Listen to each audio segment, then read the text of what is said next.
So good afternoon, everyone. I'm so glad to see you. So glad that all of you were able to join us for today. So today we're going to be going over ELAR, and we're going to be focusing on EC-6 and 4 through 8. There's a lot of videos that I've already made. If y'all haven't had a chance to check those out, those are going to be in Blackboard. So in Blackboard, there are links to videos that I've done so that you can see that. Today is more of a kind of like all-encompassing, like these are skills that you need to understand. And if you're not understanding what we're talking about today, then you're going to have difficulty on like all the ELAR stuff, and you're going to have difficulty on your STR. Okay, so everything that we're going over today is kind of that like foundation of what it is that you need to understand in order to be successful in this area. So as I mentioned, you should have your notebook out for your studying for your, so you should have something that's specifically for review, and then you are going to need a sheet of paper because we are going to be making a foldable today as well. So the Nearpod, and just as a note, so the Nearpod link as well, you'll be able to see the Nearpod link in Blackboard. I'll drop that in there in addition to the video. So if you come back to it, I strongly suggest you watch the video with the Nearpod open, so that way you can kind of, pause and see the stuff that's on there. Because, sometimes things, I have to edit the video sometimes and stuff gets cut out. All right, so just a really quick review for those of you that are new to preparing for your exams. The TExES exams do provide free test prep material. So if you go to the NESync website, you'll be able to access your study guides, and on there, it's gonna have all of your competencies. It's going to have practice questions with answers and rationales. And it's also going to have some resources at the very end that are like super beneficial in case you're needing more material. So my background is in science. And so I'm not an ELAR person, but I've been giving the reviews for, I guess, a year and a half now. Oh gosh, yeah, almost 2 years now that I've been giving reviews. So I understand the content pretty well now. And so for me, right, I had to do what you all are having to do, which is go in and really understand the content and research. So if there was anything that I wasn't sure about or I wasn't understanding from the competencies, then I would Google it. And if I still wasn't understanding, I would go to YouTube and I would look for videos. And if I was still like struggling with information, I would go to the resources on this NESync website. Okay, so I have purchased some of the books and I've looked at the websites that they've suggested, and that's definitely helped me with understanding. So when it comes to looking at the NESync website, you want to make sure that you're reading your competencies and that you are also reading through those descriptors. Okay, so the descriptors are what's going to tell you exactly what you need to study. So if some of you have been studying for a while and you're not getting results, it's probably because you're studying the wrong material. So when you go to the NESync website, you'll be able to see those descriptors, and that's what you got to be looking up, and that's what you got to be researching to make sure that you're studying the right stuff. As I mentioned, I do have other review videos that I've done in the past, and those review videos do go over the content a little bit more, I guess a little bit more in depth. So today we're going to kind of talk about stuff, and you're going to have to go back if you don't, if you don't know what I'm talking about, you're going to have to go back to those other videos and watch them just to kind of get a better understanding. With my videos, I also have Nearpods that go with them, and there are videos in there that also kind of explain some of the concepts to help you out with that. But you can see them all on my YouTube channel. So my YouTube channel is Mrs. H. This is my little icon here, so you can look for me. So on YouTube, you'll be able to see playlists that I have. Okay, so let me just get in there real quick so you can take a look at that. But for some of you, again, that are looking for resources, maybe you're like, okay, I've done the Nearpods, I've been to the reviews, like I just need the videos. So on my YouTube channel, I have got playlists specifically for ELAR EC-6 and the 4 through 8. So, oh, hold on, can't see because I'm a Zoom screen. All right, so don't laugh at my cheesy photos.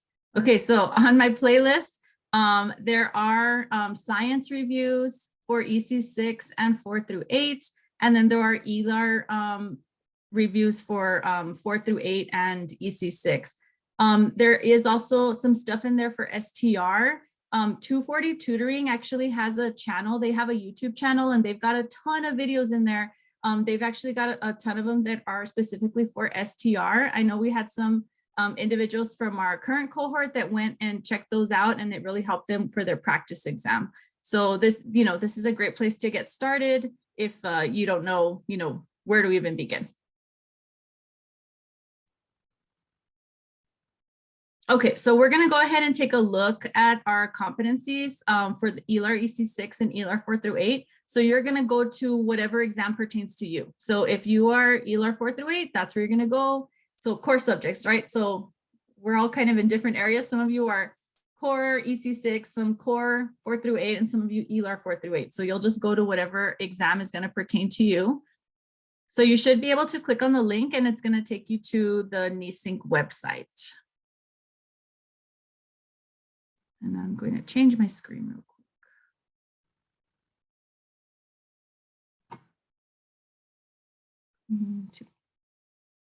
All right, so once you get on the NESync website, if you've never been on here, you'll go to nesync.com, tx.nesync.com, and then you'll always go to the exams. We are looking at our TExES exams, and then you'll notice that you also have your exam code. So these are your exam numbers. So if you're taking core 4 through 8, your exam number is 211, EC6, it's 391. And then if you are Elar 4 through 8, it's 217. So, and the reason I'm noting that is because we have had some people that they get approved to take a test. And then when they register for a packed exam instead of the TExES exam. So just make sure that it's the right number that you're registering for. That's what we approve you to test for, but you're also going to have packed tests that will come up when it comes to registering. So I'm going to go to the core subjects EC6 exam, but again, you'll go to whatever exam is going to pertain to you. And once you get in here, right, it's going to give you a breakdown of what your exam is going to look like. So all of the exams are going to be on a computer. It's going to tell you how many questions you'll have for each section, how much time you're going to have.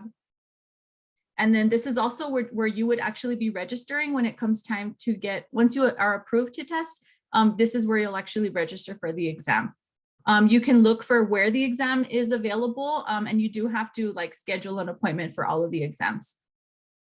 So once you get on here, we're going to go to the preparation materials, and you've got two ways of accessing them. So one, you can click on here and it's going to download a PDF that you can access whenever you want. So if that's what, if that's what works for you, great. I don't suggest printing the whole thing out just because it's really big. So that's, obviously that's totally up to you. But with the PDF version, it kind of helps you to jump around to the different sections a little bit easier. I always access it through here. And so we're going to be going to the overview and exam framework. So that's what we're going to take a look at first. And so again, on here, it's going to give you the same information. And today we're going to be focusing on just our Elar. So I'm going to scroll down here till we get to the Elar competencies. So as I mentioned, you want to make sure that you're taking a look at the competencies that you're weakest in. So most of you here have already taken one practice exam. And so you should have some data and you should know what areas it is that you need to focus on.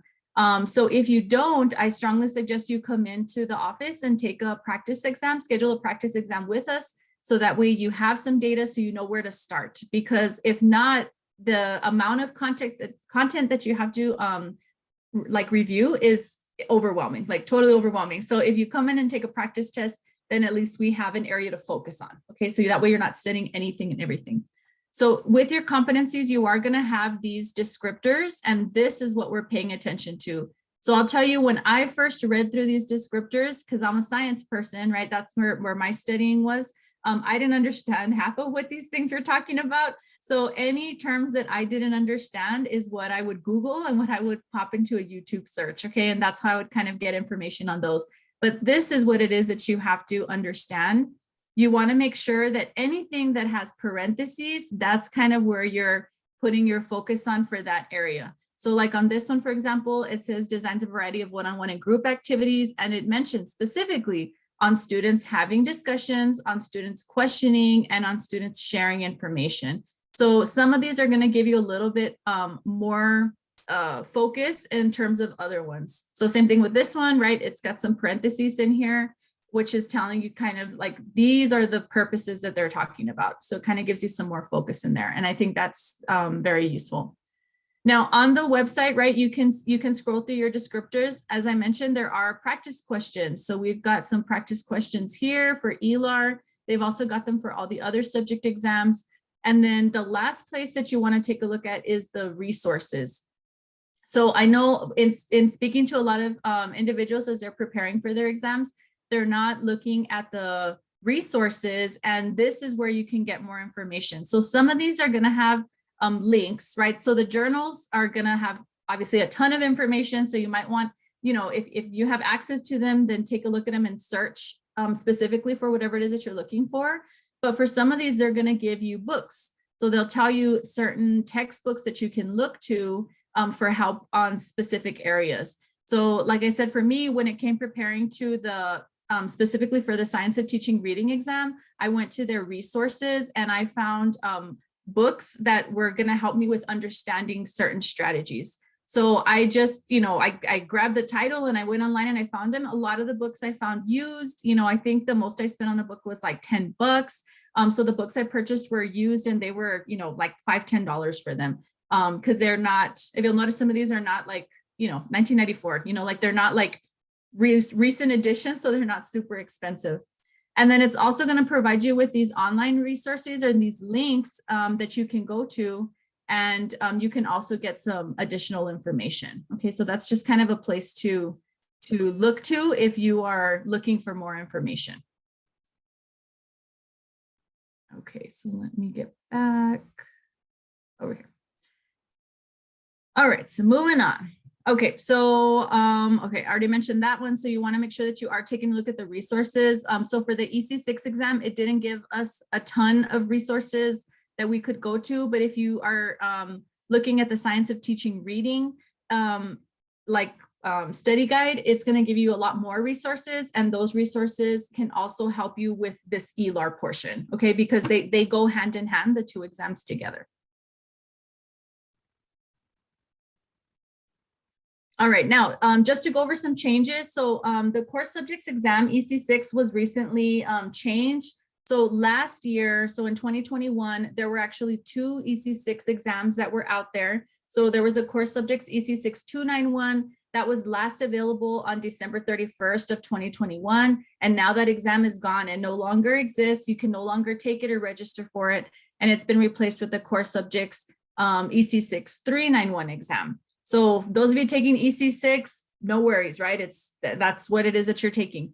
Now, if you have passed the core subjects EC6 exam, so we might have some of you that have passed this exam already, you have to get completely certified, meaning you got to meet all your certification requirements, right? Complete all your classes, complete your internship, pass all your exams, including PPR, and apply for certification by December 31st of 2022. If you don't meet that deadline, then you are going to have to take the new core subjects EC6 391 exam. So the 291 will no longer be able to be used for certification after that date. So again, failure to meet that deadline is going to require that you have to take the 391 exam and you have to pass all subjects again. So, note for those of you that have already taken and passed the 291 exam. Now, because of the change, if any of you have looked to purchase a textbook to help you in studying for the EC6 exam, this one is a really good resource. I have this one, I've used this one, and I've heard of a lot of individuals that have purchased this one too and had great results with it. But because of the change in the exam, the 391 book barely came out, I think, in December. And because so many people ordered it, it's on back order. So it's not available, I think, until like August of this year. It's something like that, something crazy. But if you have the 291 exam, the 291 exam still works. Like you can still use that exact same book to prepare. It's just that some of the competencies were removed and the numbers were changed. That's it. So it's still completely valid. I know I've seen these books online cheap, right? Because since they're getting rid of it and they're going on to a new book, you can purchase these ones pretty cheap. We are purchasing the 391 books for our current cohort, but like I said, they're on back order, so those are going to take a while to get in. Okay, but it's still valid. So in terms of the changes to the competencies, if you're using the old book, you're gonna, competency 1 is still competency 1, but competency 2, 3, and 4, those ones were moved to the STR exam. So the information in there will be valuable for the STR, but it's not going to help you on the ELAR exam. So the competency 5 on the 291 book is actually competency 2. And then I just went ahead and put in here how those competencies have changed. So some of you, again, may have an old book. It's still completely valid. It's just understanding what the changes in the numbers are. So same thing goes for those of you that recently took our qualifying exam or a practice test in cohort 43. You all took the EC-6 291 practice exam, so you got results back. And so you're going to ignore competencies 2, 3, and 4 and know that the competencies changed. So 5 is actually 2, right? 6 is actually 3. So just, you know, read it that way. Okay, so today we're going to be looking at these 4 important concepts. So when we read through our descriptors, or not our descriptors, our competencies in our study manual. So when you're at the NESYNC website, you're going to notice that they're going to start with these like 4 items. Okay, so we're going to be taking a look today at oral language, word analysis and decoding, reading fluency, and reading comprehension. So I'm going to show you what I'm referring to. Share screen. Okay, so if I'm looking here at the 391 exam, and again, I'm looking at the ELAR section, my first competency is oral language. And if you're looking at your core subjects 4 through 8 exam, your first competency is also oral language. If you're looking at ELAR 4 through 8, it's also oral language. Okay, the next competency is going to be word analysis and identification skills. Then we're going to have reading fluency, and then we're going to have reading comprehension. Okay, so these are your first 4 competencies, and they're written this way because that's kind of the order that students will be picking those things up. And so that's kind of why I said this is kind of like your foundation. So if you're understanding this, then it's going to help you with understanding STR. And so with the science of teaching reading, what we have to understand is how students are grasping this, but also how we can help them and intervene so that we're not, you know, letting the ball drop and letting these kids just move on and being stuck on one of these earlier steps. So I did put them as steps because in order for students to reach this reading comprehension level, they have to grasp all these 3 items before. So our students need to have a strong foundation in oral language. And if they have that, then it's going to help them when it comes to comprehension, because once we get into this word analysis and decoding, when they're able to decode a word, right, if they know what the word is, then that's going to help them with understanding that. And then my word analysis skills, if they can decode words, right, eventually they'll be able to start reading. And if they're able to read fluently, then that's going to help them with getting to comprehension. So these are kind of like steps that we're going to be following, and that's what we're going to be looking at today. All right, so everybody should have their sheet of paper. And so you're going to take your sheet of paper and we're just going to be folding it in half.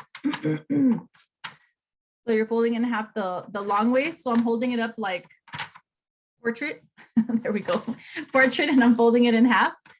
And then from here, I'm going to be folding it in half down this way, and then in half one more time. So what I should have is these 4 tabs, and it should be opening up like a book. Okay, so I'll give you a moment to do that.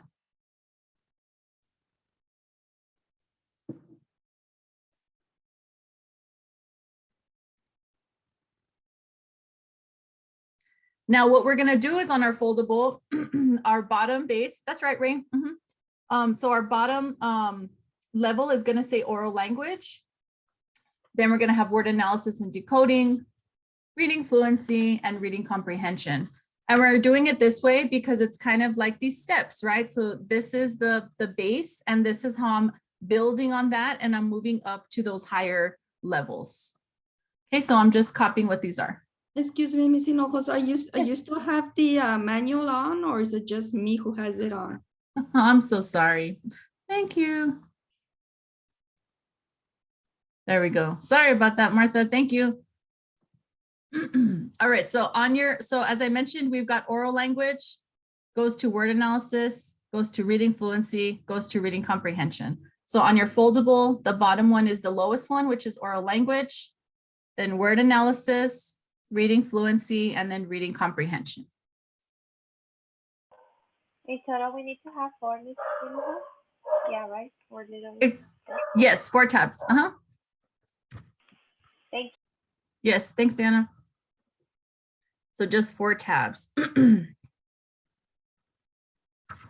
so that's the outside of our foldable.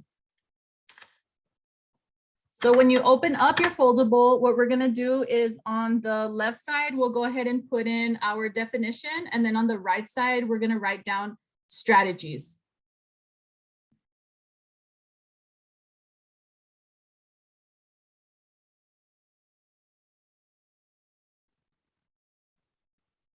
So as we're talking today, we're going to talk a little bit about what each of these terms means. So there's going to be stuff you'll be writing in your notebook, and then there's going to be stuff you'll kind of be filling in here in the foldable so that you have a better understanding of what this is. And then we're also going to talk about those strategies that you use. So it says definitions on the left side and then strategies on the right side when you open up the foldable.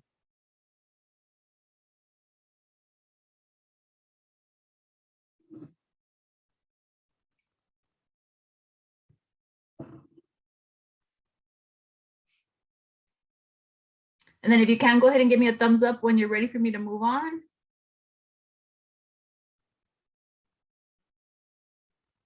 All right.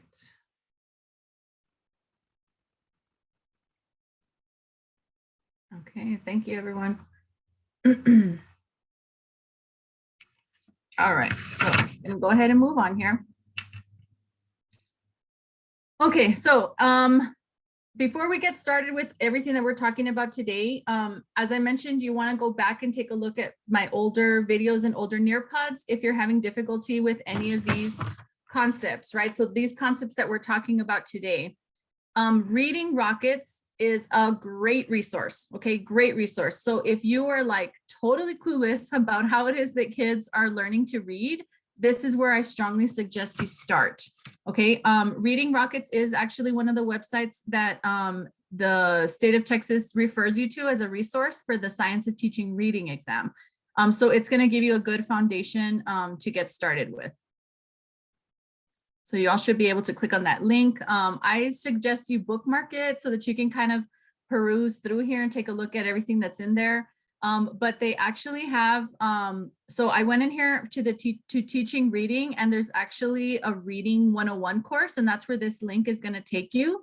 So if you have no clue how we teach or how students are going to start to learn how to read, you can actually go through these modules and it kind of explains it to you. They're really not very lengthy. Some of them have little videos, but I think it gives you a good understanding. If you'll notice, it has all the modules over here. It explains what all these things mean. These, you have to know all of these for STR. Okay, so for the Science of Teaching Reading exam, you've got to understand what all of these terms are, how we help students with them, how we, interventions that we provide. So I strongly suggest you take a look at this site and go through those modules, Reading 101, if you're still new to, ELAR. All right, so we got our foldable. So we're going to be starting with oral language. Okay, so on your foldable, oral language is the bottom tab, right? Because that's that very first thing, that very, that main foundation that our kids are going to be coming with us. And if they don't have a strong oral language foundation, then they're going to struggle a lot in English once we get to reading and writing and comprehension and all that. So when it comes to talking about what oral language is, so oral language has to do with that, right? Speaking. So most children are going to come to school and they're going to be able to speak and listen in at least one language. So all of our kids are coming to us with some sort of oral language background. And they're going to gain mastery in that language by, or shall I say, they're going to gain language and learning the sounds of language, which are phonemes, the meaning generated by language, which is semantics, and how to place words together, which is syntax. And the way that students are going to acquire that language is, one, there's like, we're kind of programmed that way to learn language. So kids are already coming, like, once we're born, we're kind of programmed to learn that language. Number two, listening. So if kids are listening to the people around them, such as their family, that's going to help them with that oral language and language acquisition. And then three, by them interacting with others. Okay, so this is how our kids are developing those oral language skills. So this is kind of what oral language is. So you could be filling this in like in your definition section for oral language. Okay, so with oral language, it's super important that our kids are coming to us with a strong oral language background, but that's not always the case, right? So we said in order for students to acquire that language, they have to be, they have that innate ability, right? They have to be hearing others talk, and they also have to be engaging in that conversation. So for some kids, they may not have a lot of people at home, right? Maybe they're, they have one caregiver, maybe the caregiver is always working or something. Maybe their culture doesn't have the kids interacting with adults very much, right? So there's a lot of reasons why students may not come to us with that strong oral language background. And so if they don't have that strong oral language background, then they're going to be lacking in vocabulary, which is going to be an issue when it comes to decoding and reading fluency and reading comprehension. Okay, it's going to be this kind of trickle down effect. So something that you all have to know are going to be the stages of language development. And so this goes for all the exams. So you do have to know, where it is that it starts. And so if you all didn't know, when babies are starting with their babbling, right? Like ba, ba, ba, ba, ba, right? That's actually that first stage of language development, that first stage of speech. So when you take your baby into the doctor and they're at that 6-month checkpoint, they're going to be asking you, is your baby babbling, right? Because that's a sign that they're starting with that language development. And if they're not, then they're not meeting those milestones. So once they're in 11 to 19 months, right? So about a year, they should be saying at least one word, right? Doctors will be checking for that. 13 to 24 months, they should be saying at least 2 words. And then 18 to 27 months, it's beyond 2 words, but not quite sentences, right? So it's kind of like short little phrases, like give milk, right? Or me hungry. So little phrases like that. So they're starting to understand how that language is acquired and what it is that language, like how it's used, in other words. Okay, so these are the first 4 stages. So you do have to know like the names of the stages and what's occurring at that stage, as well as the order that they're actually happening in. Okay, so you do have to know those stages of language development. Okay, so after 18 to 27 months, we're going to go to our next stage. Am I good to move forward? Okay. All right. So at our next stage, we're going to be at ages 2 to 3.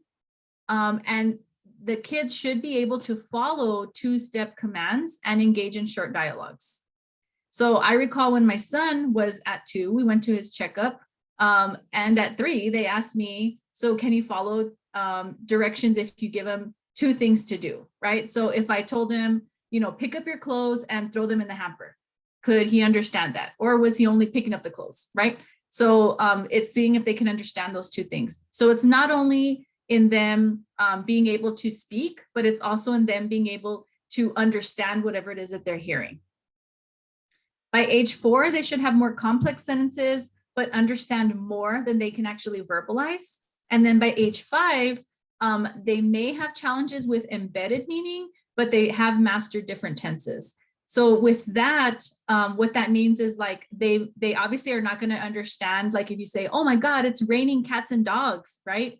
The kids are going to be like, where? Let me look out the window, like there's cats coming out of the sky, right? So they're not going to understand those other, ways that we're going to use language because they obviously haven't developed that yet. Okay, so they're still kind of picking up on those literal meanings, in other words.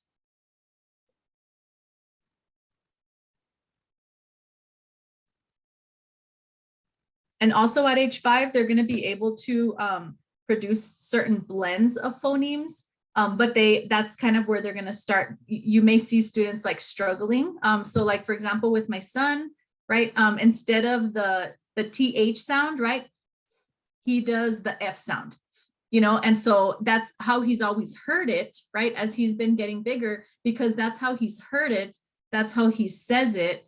And so now that he's starting to read, right, he's not pronouncing the right sound. So that's something that we're working on. So as he gets older, right, that's something that in the schools they're going to be working on to make sure that he's producing the correct sounds, not the sounds that he's been thinking he's been hearing. Okay. And that's why I think sometimes for parents, right, like, you know, you may hear a kid talking, like a little kid, and you're like, I don't understand what this kid is saying, right? But the mom is like, oh yeah, I completely understand, you know, because they understand what the kids are trying to get out there. Like my son, my 3-year-old, instead of saying Lightning McQueen, he says Light Moto Queen. So that's what he thinks it is, Light Moto Queen. But I had it, I know what he's talking about, and it just hit me yesterday. I was like, wait a minute, he should be saying Lightning McQueen, you know? And if I try to correct him, he's like, no, mama, it's Light Moto Queen, you know, like, get it right, mother. So, you know, you kind of have that challenge as well. All right, so I'm going to go ahead and move forward. We're good. Okay, and again, we should know at each age what's happening in terms of language. All right. Okay, once we get to 6 to 7, they should be fluent and clear speakers, but they may still have difficulty with these sounds. So like I said, my son, right, he's having difficulty with this TH sound. So he still is saying the F sound, right? That's what he's giving me. And that's something that we're working on. And then they may also use a W, right? Or the W in place of the or O. So like my son, instead of saying girl, he says go, right? So he puts a W there instead of the R. So we've been working on the sound, but he's still like, ooh, I'm like, no, look at my lips, look at how I'm making the sound. So we've been practicing with that, and we look in the mirror when we're practicing that so that he can see that the shape of my mouth and my lips and my tongue and my teeth, so that he's producing that correct sound. Okay, 8 to 9, their speech is going to continue to develop and evolve. But again, we have to understand what's happening at all of these stages so that we can start correcting them, right? Because if we don't correct those things, then they're going to, you know, stay with them forever.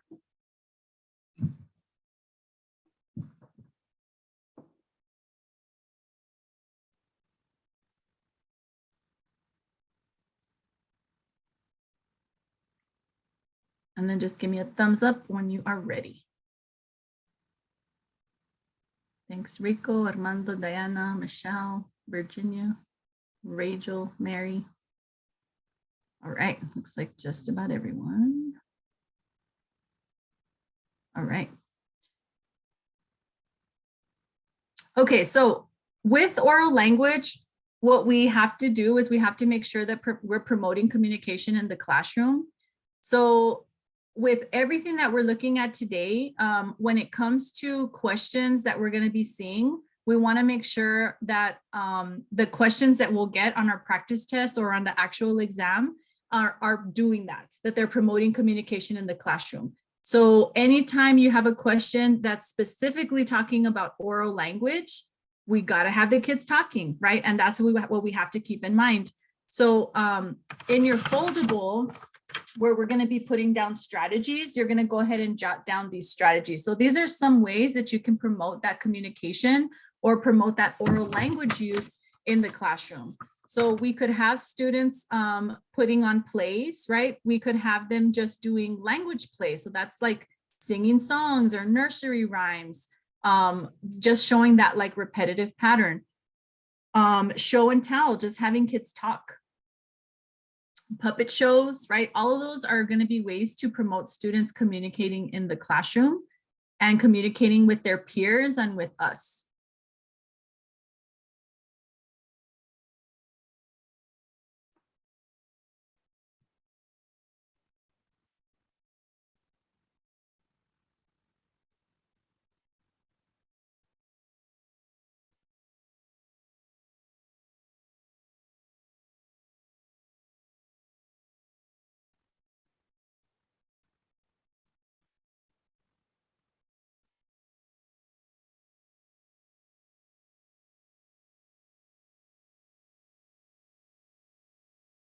So when you all get to looking at practice questions, and we're going to do some practice questions at the end of today's session, something that I'm always going to be looking for in my questions is I'm going to try to be honing in on what specifically we're working on. So the questions will give you some clues, right? And so if kids are talking, right, then, and they're asking you, well, what is the teacher working on? Oral language, right? If they're asking you, how can a teacher incorporate a strategy that's going to work on promoting students' oral language, right? We're going to be looking for strategies, something like this, right? Where they're going to be talking with each other. Maybe I'm going to be helping them with having those conversations, but it's just something that's going to promote that oral language. And it may sound like totally common sense, right? Like you're like, well, of course, you know, if it says oral language, I should have them talking. But what they like to do is some of the answer choices may have answer choices that are going to be a good strategy for reading or a good strategy for writing. And so I need to make sure that I'm sticking, if it says oral language, it has to involve kids talking and not just, you know, like low stakes talking, like they're going to talk to just me, right? But I want to try to see something that's going to allow like more kids talking at once. So as long as kids are talking, then we know that that's going to be that oral language. And of course, it's got to be about the topic, you know, like can't just be like random stuff, but.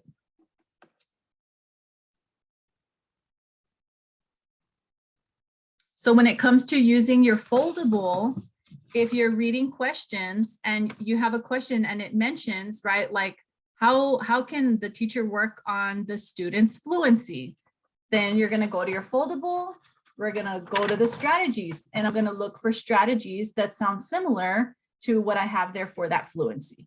Okay, so that's kind of how we're going to use the foldable.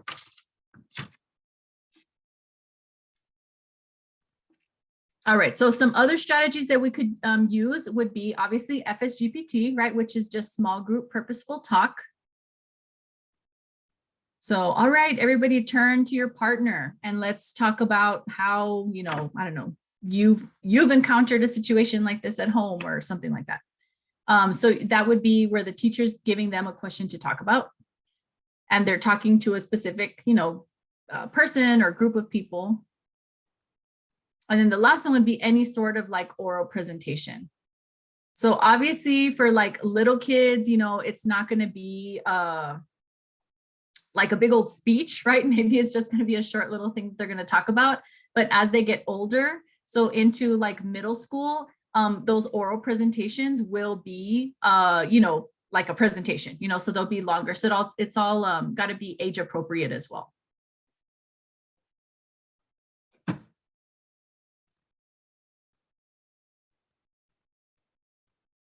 All right, I'm gonna go ahead and move on here. Okay, now when it comes to the oral language competency, there are a lot of vocabulary terms that are mentioned in there. So for example, in descriptor A, it mentions phonology, semantics, syntax, pragmatics.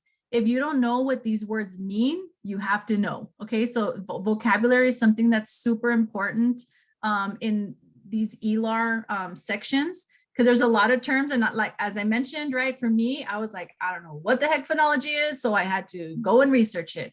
So some of these things I've learned pretty well, but some of them I'm still like, I got to look it up. Like pragmatics, don't ask me what it is because I don't know off the top of my head. Like I'd have to look it up. Okay, so some of these things I'm still learning as well.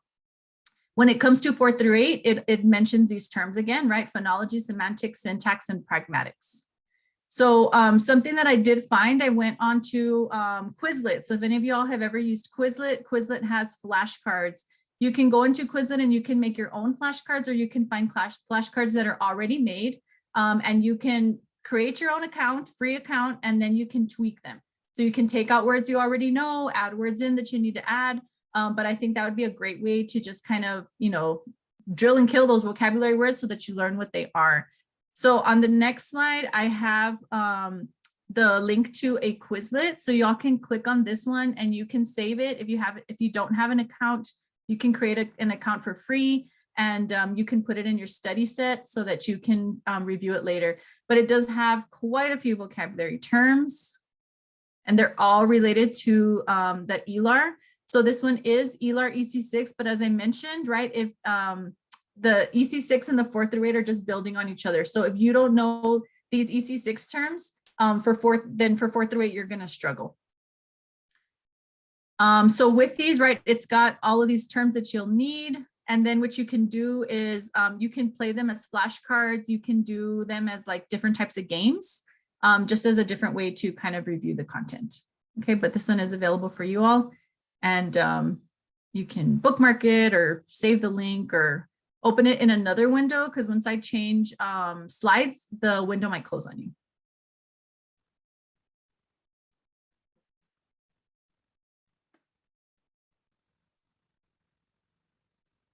Can I switch? Are we good? Yes.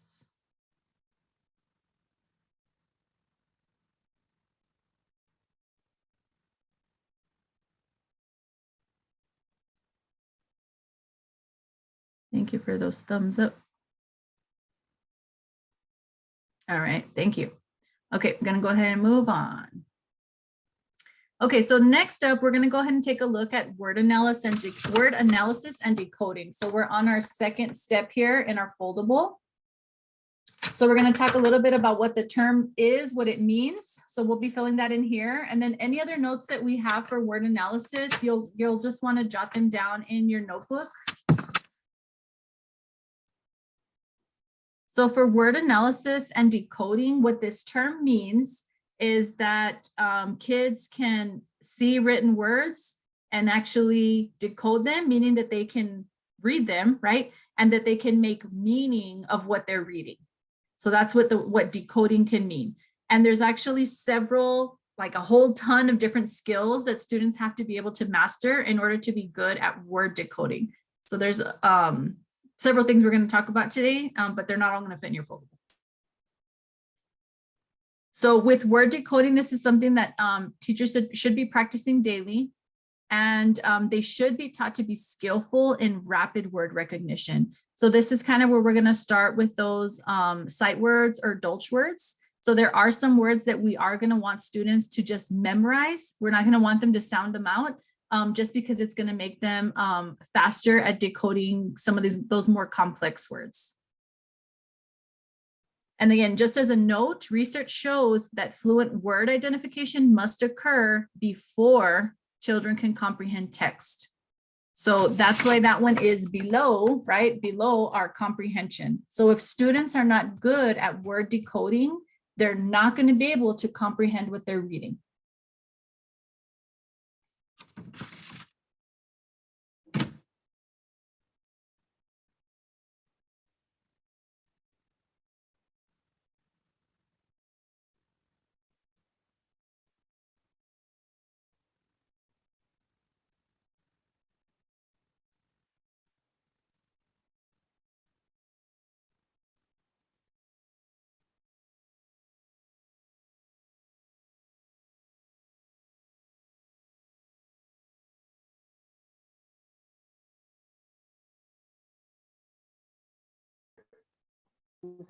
This is competency 2?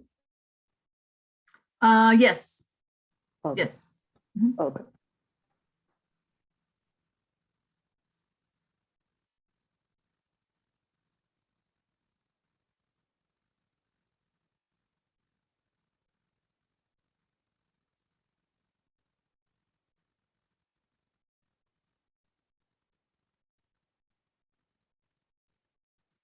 Oh, I'm sorry, Rico, for the 4 through 8, it's actually competency 3. Oh, okay, perfect. Yeah, for EC6, it's competency 2. Because I was going off my notes here and I only have 1 and 2. Elar was long. Yeah, I know. It's the longest one. Oh my God. It is.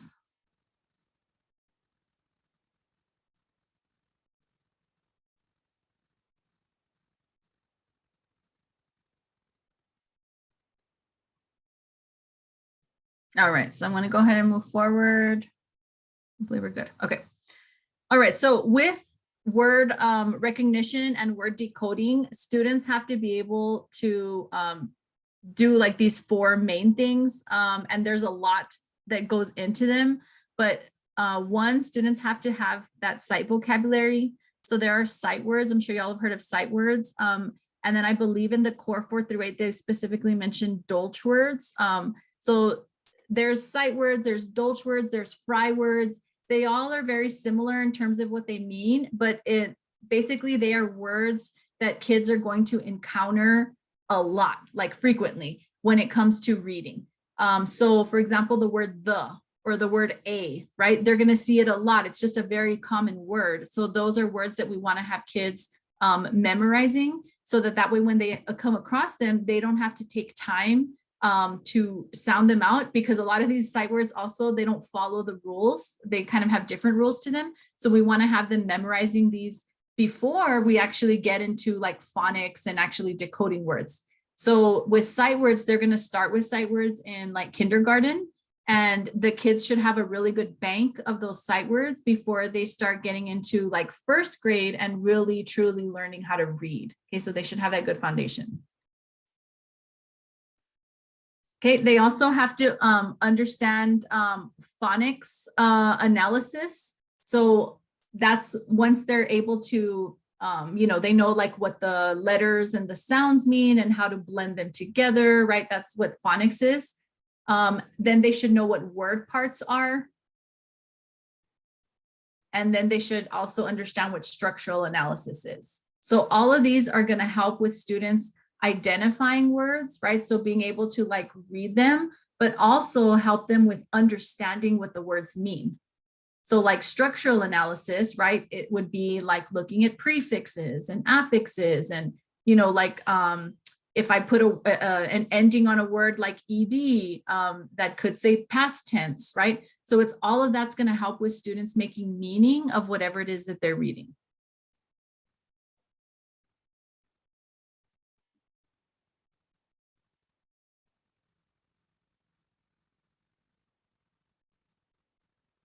Okay, so with these ones, when we look at,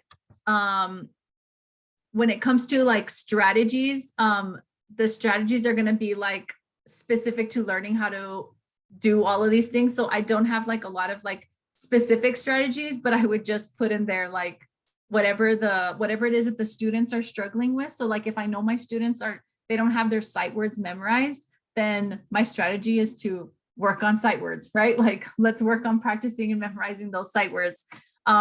So with sight words, they should like be able to see it, and they should be able to know what the word is. And if you tell the student the word, they should also be able to know how to spell it. So it goes both hand in hand. So if they're able to read it, see it, and not read it, but see it and know what the word is, right? Because they have it memorized, then they're able to read quicker. And reverse, if they can know what the word, how the word is spelled, then it's going to help them with their writing skills. Okay, so that means they'll be able to be quicker writers and be able to write better because they already know the word the is spelled T-H-E. And of course, as students get bigger, their sight vocabulary is going to increase. So dolch words are going to be a specific group of words that we want students to memorize, because those words are going to be found very common when they're reading. But over time, students are going to develop this big bank of sight words. So like for all of you, you have a huge bank of sight words, right? When we read, we're actually not really sounding out a lot of the words that we read. We just know what they are, right? Because we've encountered them so much. So as you become more proficient in reading, your sight word vocabulary is going to get bigger and bigger and bigger. But for our kids, we want to start them by memorizing the most important words, right? Which are the ones they're going to encounter very often.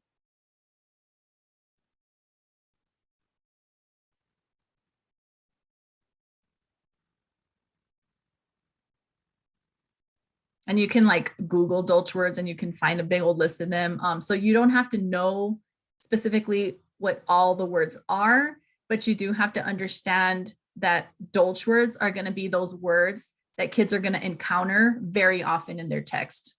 And so like the word, I don't know, hippopotamus, not a dolch word, right? Because that's not a very common word that we're going to see in language.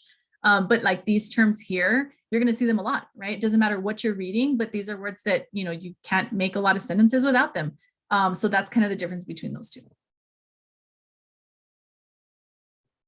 All right, so then the next thing is going to be phonic generalizations. And so I'm just going to kind of talk about these. I'm not going to spend too much time on them because you can go to the other videos and you can, there's some videos that are included with them. They kind of explain these a little bit more, but just understanding that phonic generalizations are like the rules, right? The rules that we're going to use when it comes to reading. So kids have to understand, they have to learn what those rules are. So that way, when they come across them, they know how to interpret them, right? So E always says E. That's like something that, you know, like I know in my son's school, they just kind of play these little like rhymes over and over for them. And it's just something to help them with learning what those phonic generalizations are.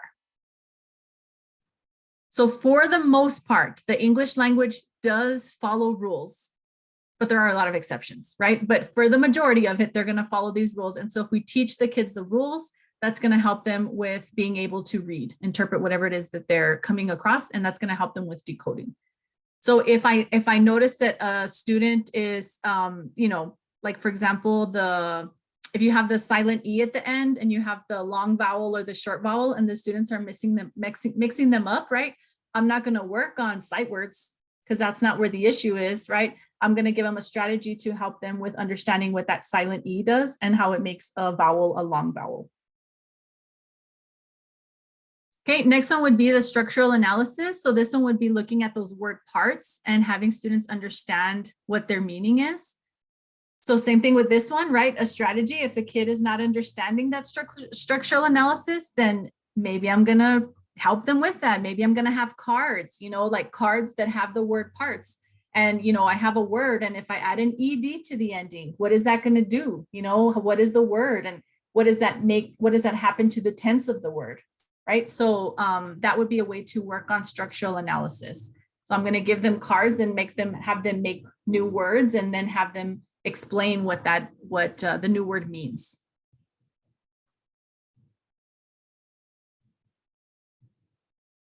So when it comes to words, morphemes, again, this is a vocabulary term you need to know. These are the smallest units of meaning.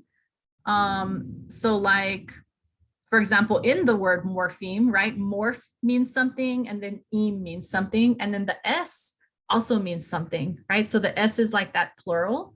That's what a morpheme is. It's being able to break a word down into parts, and all of those parts have meaning. So if we can teach students this, then when they come across new words that they've never encountered before, we can help them break it down by looking at those morphemes, you know? So what's a part of the word you do understand, right?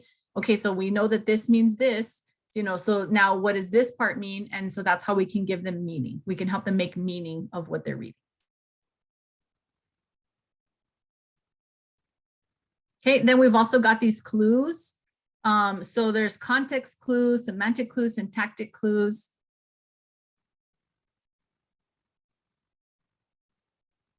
So with this word analysis, there's like a lot involved. And like I said, there's not specific strategies. You just have to figure out where the students are struggling, and that's a strat. You would find a strategy that focuses specifically on that one.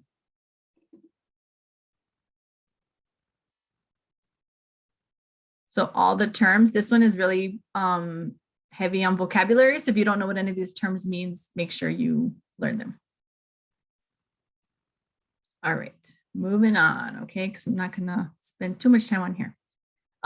Some comprehension challenges that students are gonna have is gonna have to do with homophones and homographs and compound words, because again, when kids start reading, they're gonna have those, they're going to be doing like literal interpretations.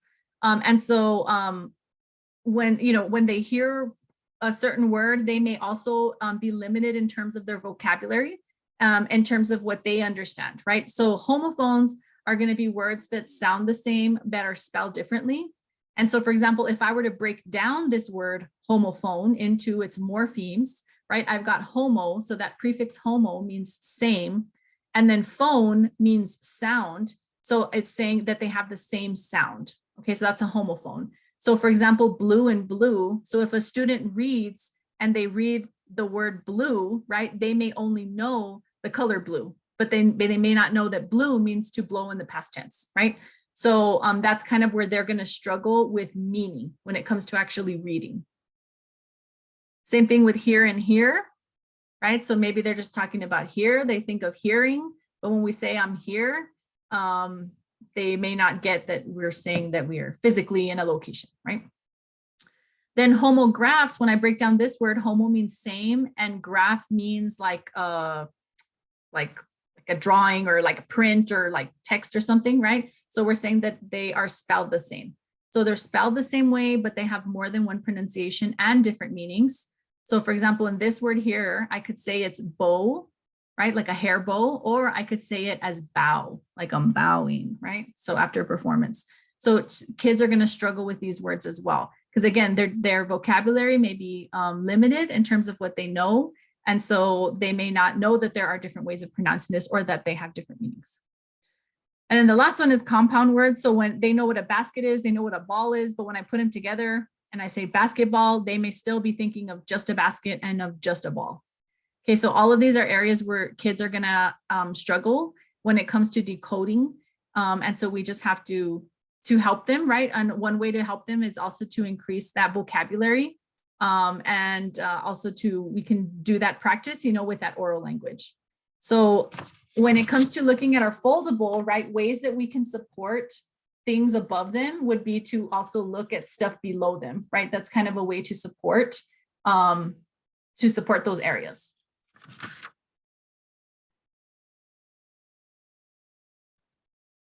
Okay, so again, as I mentioned, in terms of strategies, when it comes to your foldable, right, we're just gonna add in there that our strategies have to be specific to the area of need. So we wrote down several things that kids have to know how to do.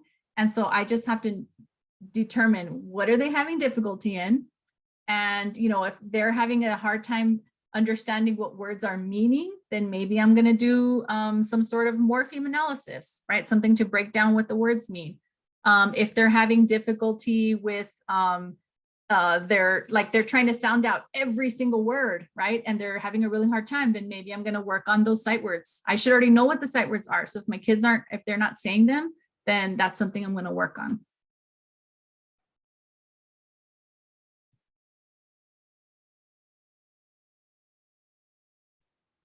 So for questions related to this competency, they'll give you some sort of clue in terms of like what a student is struggling with. And you just have to know, like, of all the things we talked about, right, kind of like what it is that it's going to tie into. And then you should be able to figure out what your best strategy is going to be for that.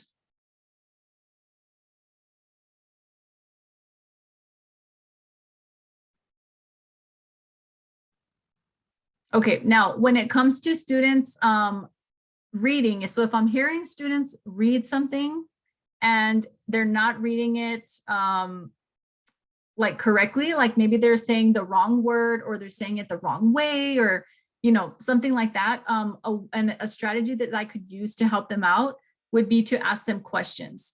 So this is another thing when it comes to test questions, I want to avoid answer choices that are me, the teacher, directly telling students what to do.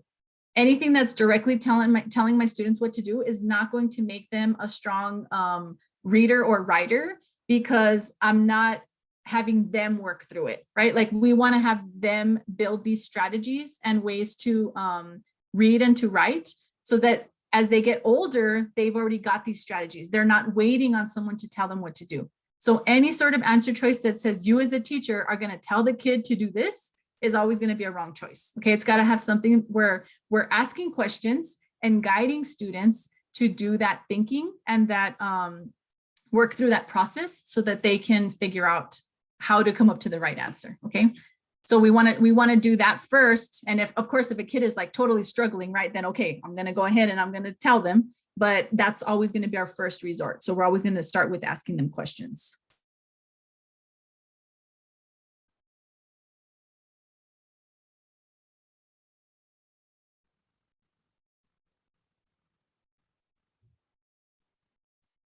Thumbs up if we're ready, okay?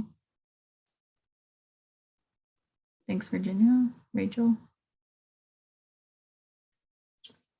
All right, Fatima Armando, Eddie, Michelle, Kimberly, Yolanda, Diana. Okay, looks like everyone. All right, so next up, we're gonna go to reading fluency. So again, we're in our foldable, next one up. Okay, so remember, as we're saying, right, these are steps. Okay, so if my students don't have a strong oral language background, then when it comes to decoding words, they're gonna be challenged, right? They're gonna have a tough time because even though they may be trying to sound out words, they don't know what they are, right? Because they're lacking in vocabulary, because that oral language is going to be important to vocabulary. So if my students are able to decode, if they're good at decoding, meaning I can give them words and they can actually read them, then the next thing we're going to work on is fluency. Okay, so now you know how to read. So now let's work on reading and reaching that next goal, which is comprehension. So when it comes to fluency, what our term fluency means is just the ability to decode words quickly and accurately in order to read text with appropriate word stress, pitch, and intonation pattern, which is also referred to as prosody.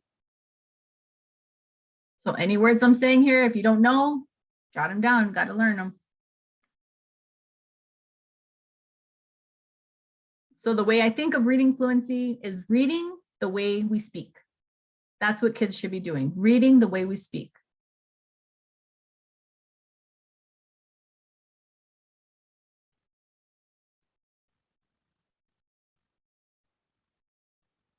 You have to know how many words per minute a student should be reading. So in first grade, students should be able to read about 60 words correct per minute.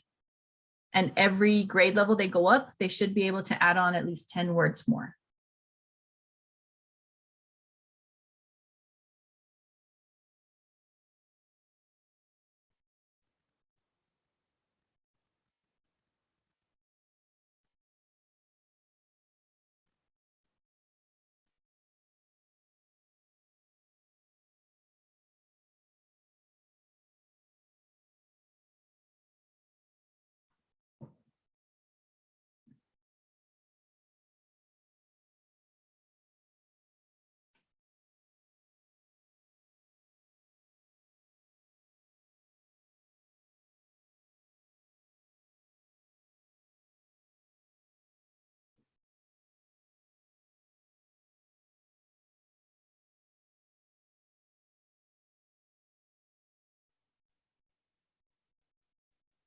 Okay, so going on to reading fluency.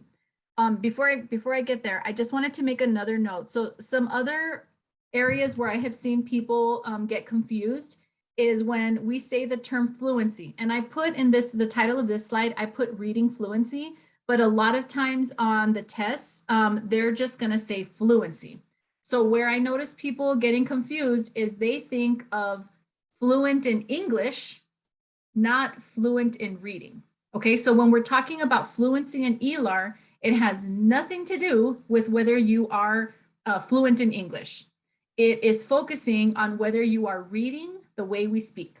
That's what we're talking about there. So don't get the two confused because that's also where I've noticed people struggle. So as I mentioned, right, this is our prerequisite to comprehension. So that's why we've got the reading fluency underneath the comprehension.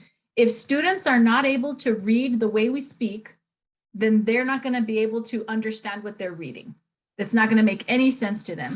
So what happens instead is that students focus on decoding the language. They're putting in all their brain power to sound out what the words are and figure out what the words are, instead of trying to think and comprehend what they're reading and make sense of what they're reading.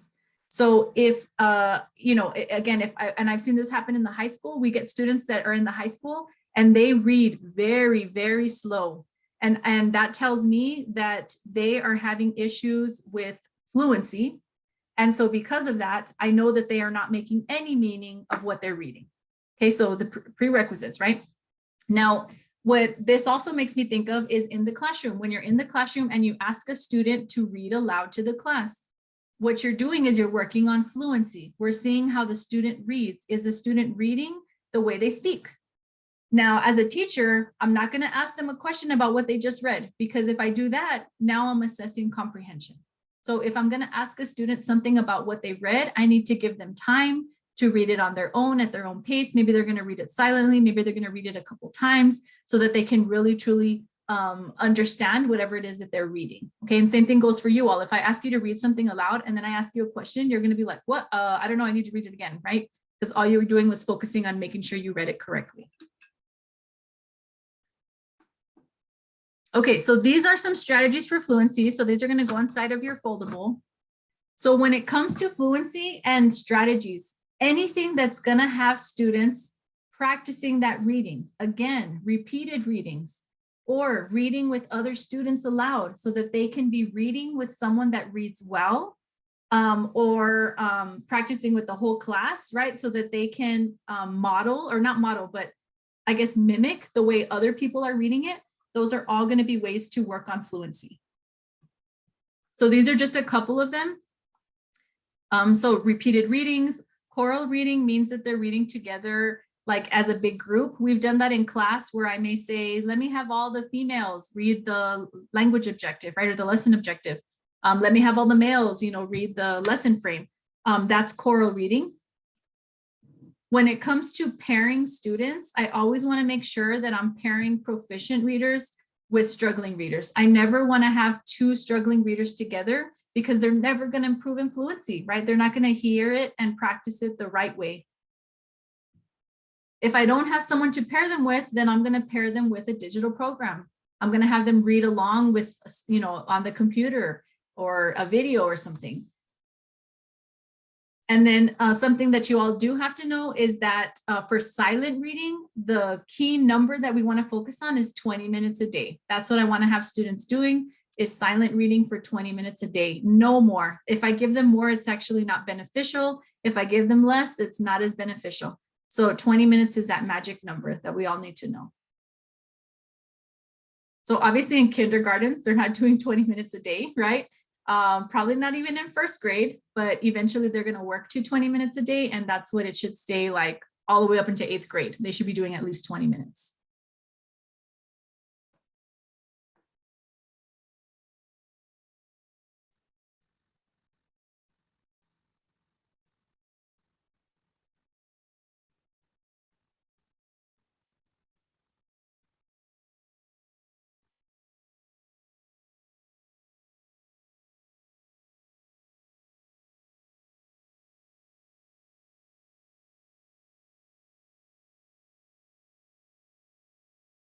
And then y'all can give me thumbs up when you are ready for me to move forward. Right, thank you. Got about half of you.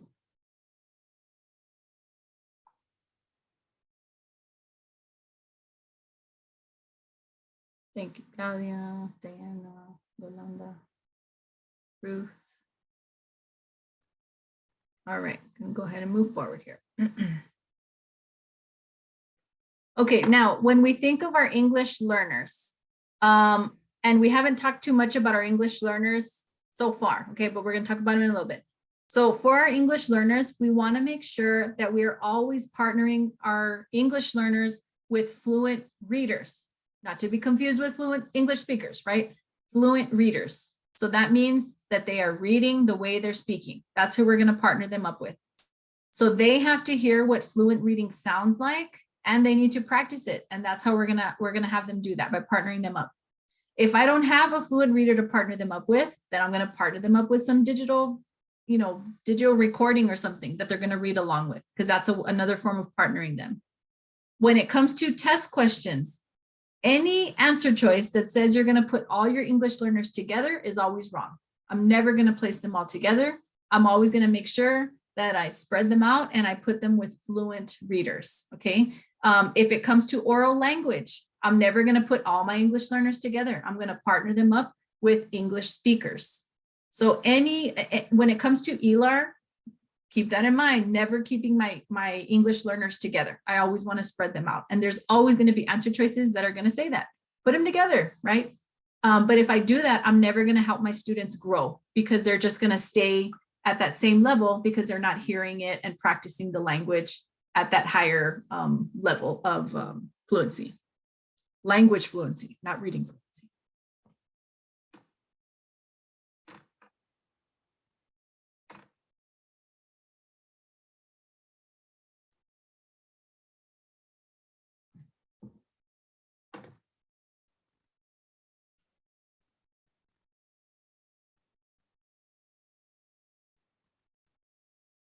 And then just give me a thumbs up when we're ready. Thank you. Thank you, thank you.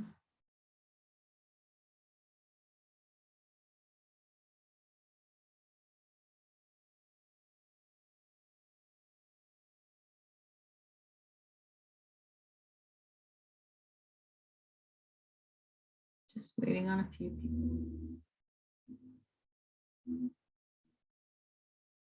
Thanks, Ray. Thanks, Michelle. Okay. All right, so we are at that point where we're going to go ahead and take our 10-minute break. So you'll get a chance to stretch your legs. And I'll see you in a bit. So again, with reading comprehension, our students have to understand what they read and make meaning of it. They've got to have fluency before they can reach comprehension. And if a student's struggling with comprehension, right, I may need to go back and see if maybe they're struggling with fluency. If they don't have fluency, then maybe it's that they're struggling with decoding. So we're always going to kind of tie that back.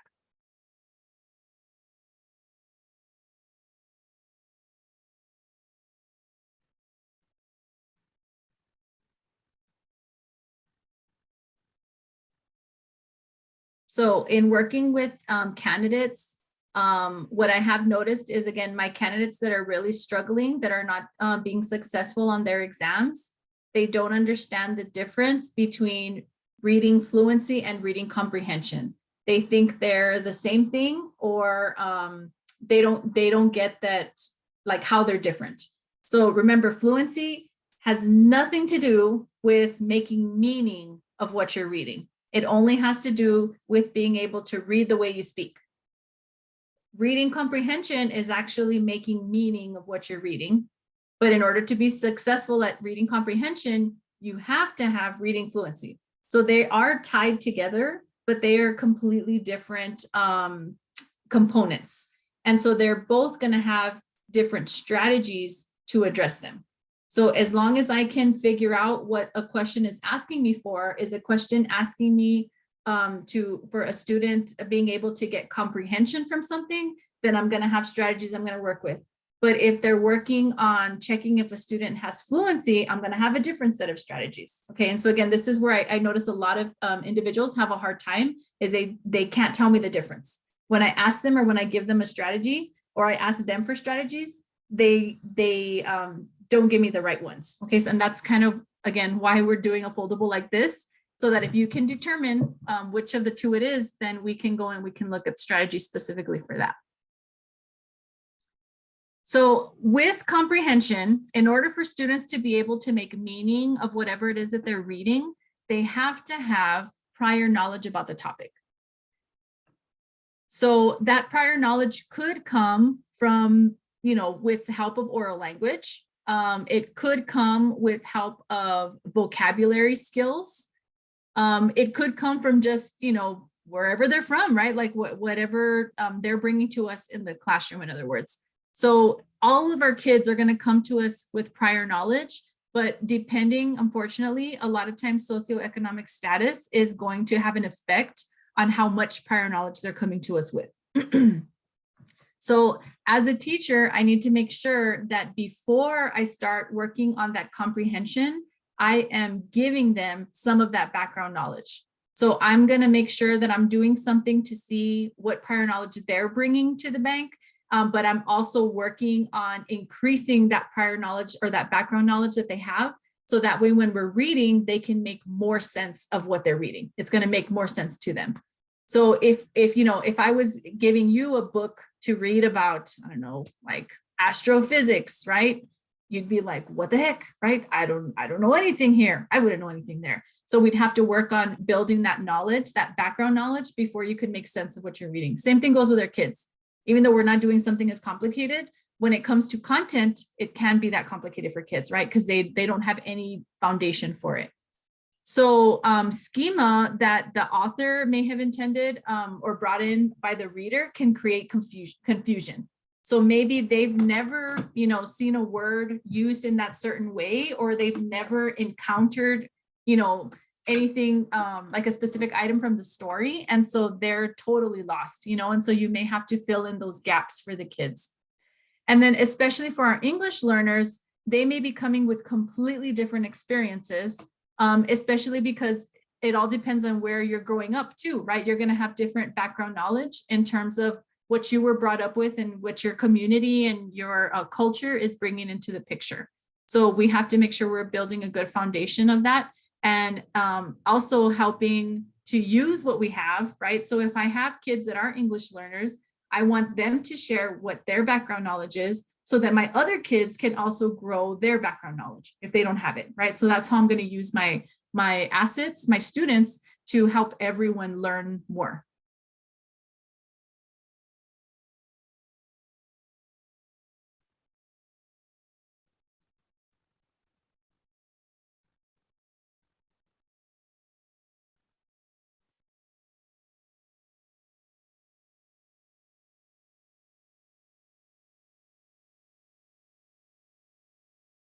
And when you're ready, I'll just take a thumbs up. Thank you. Thank you, thank you. About 3/4 of you. Miss Hinojos, I have a question. Are you gonna Yes. send us the Nearpod to our email? It's going to go on Blackboard. So on Blackboard, there's a place for resources for studying, and I'll drop the link in there along with the video. Thank you.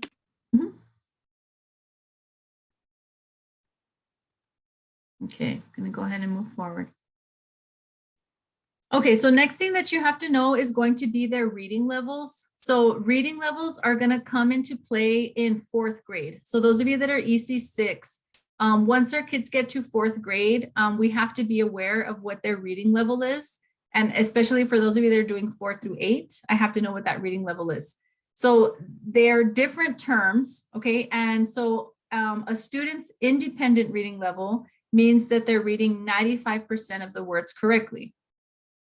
It doesn't mean that only students that can read 95% words correctly are independent readers. What it means is that everybody's going to have a different reading level in terms of the type of text that I can give them, right? So for example, maybe a 5th grader should be reading a 5th grade level text, but maybe for them, they need to read a 4th grade or a 3rd grade level text, because in those texts, that's where they're able to read 95% of the words correctly. Okay, so it has to do with the level of book, I guess, that's going to be where they can read 95% words correctly. Now, if I were to give a 5th grader a book that's at the 8th grade level, the student would probably be at the frustration level, because they'd be reading less than 89% of the words correctly. And so makes sense, they'd be frustrated, right? Because they're like, I don't understand what these words are and I can't read them. And so they're going to struggle. Instructional is going to be 90 to 94% correct. So when it comes to providing students text to read, there's going to be times where I'm going to give all my kids text that's going to be at the instructional level, because we're trying to push them, right? And we're trying to get them to grow and become more independent readers. But maybe when I'm doing my SSR, right, or my silent sustained reading, maybe I'm going to what I want to do is I want to give kids choice in terms of what they're going to read so that it's something that interests them. But I'm also going to make sure that I provide text that at different levels, right? So that my kids can choose a text that they can read independently, so that they're actually reading. So I hope that makes sense. Okay, now if I'm having students read silently, I don't want to give them all text that's at the frustration level, because they're not gonna want to read, right? And we want them to want to read and to enjoy reading and see that you can have pleasure in it. So I'm never gonna have my kids do silent sustained reading with text that's at the frustration level. It should always be something that they can read at the independent level, so they can read it on their own.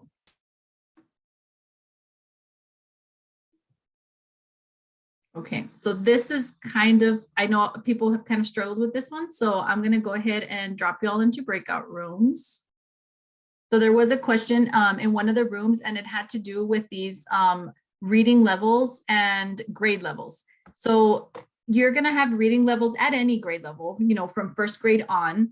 But the difference is that when we start getting to, when it comes to that comprehension, we're going to start possibly having issues in fourth grade, because in fourth grade, we're going to have students that are they're no longer learning to read, but they should be reading to learn. So once we hit fourth grade, they're going to start encountering a lot of nonfiction text. And so it's at fourth grade that's that like really critical year, that if my kids are struggling readers by fourth grade, then research shows they are going to continue to be struggling readers for like the rest of their life practically. So in kinder, first, second, third, it's really important that I am making sure that they have that really good foundation, so that they're able to read and comprehend what they're reading, so that we are setting them up for success by the time they reach fourth grade.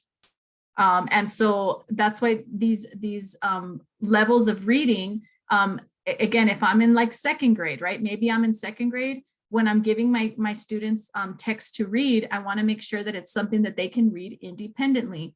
And that's okay if the text is at a first grade level, because I want them to enjoy reading. Like, it has to be something that they like, and they have to enjoy doing it, so that we keep them wanting to read, so we can keep working on those skills. So when they get to fourth grade, they're good readers.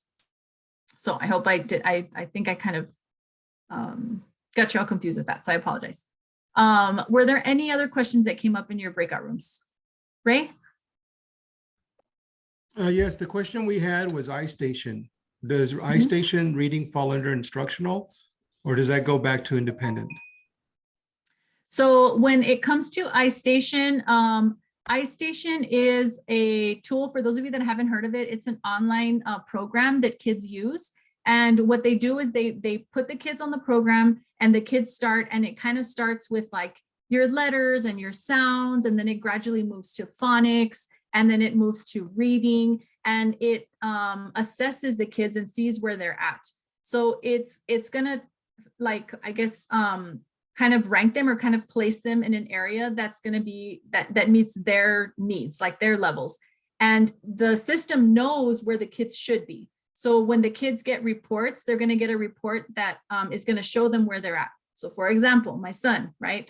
I know with COVID, right, we had a hard time. So he's in first grade now. So he did all of kindergarten virtually, and he did part of pre-K virtually. And so when it comes to his reading levels on Istation, he's always tier 3. He's in the red. He's in the red zone. So he is not where he's supposed to be.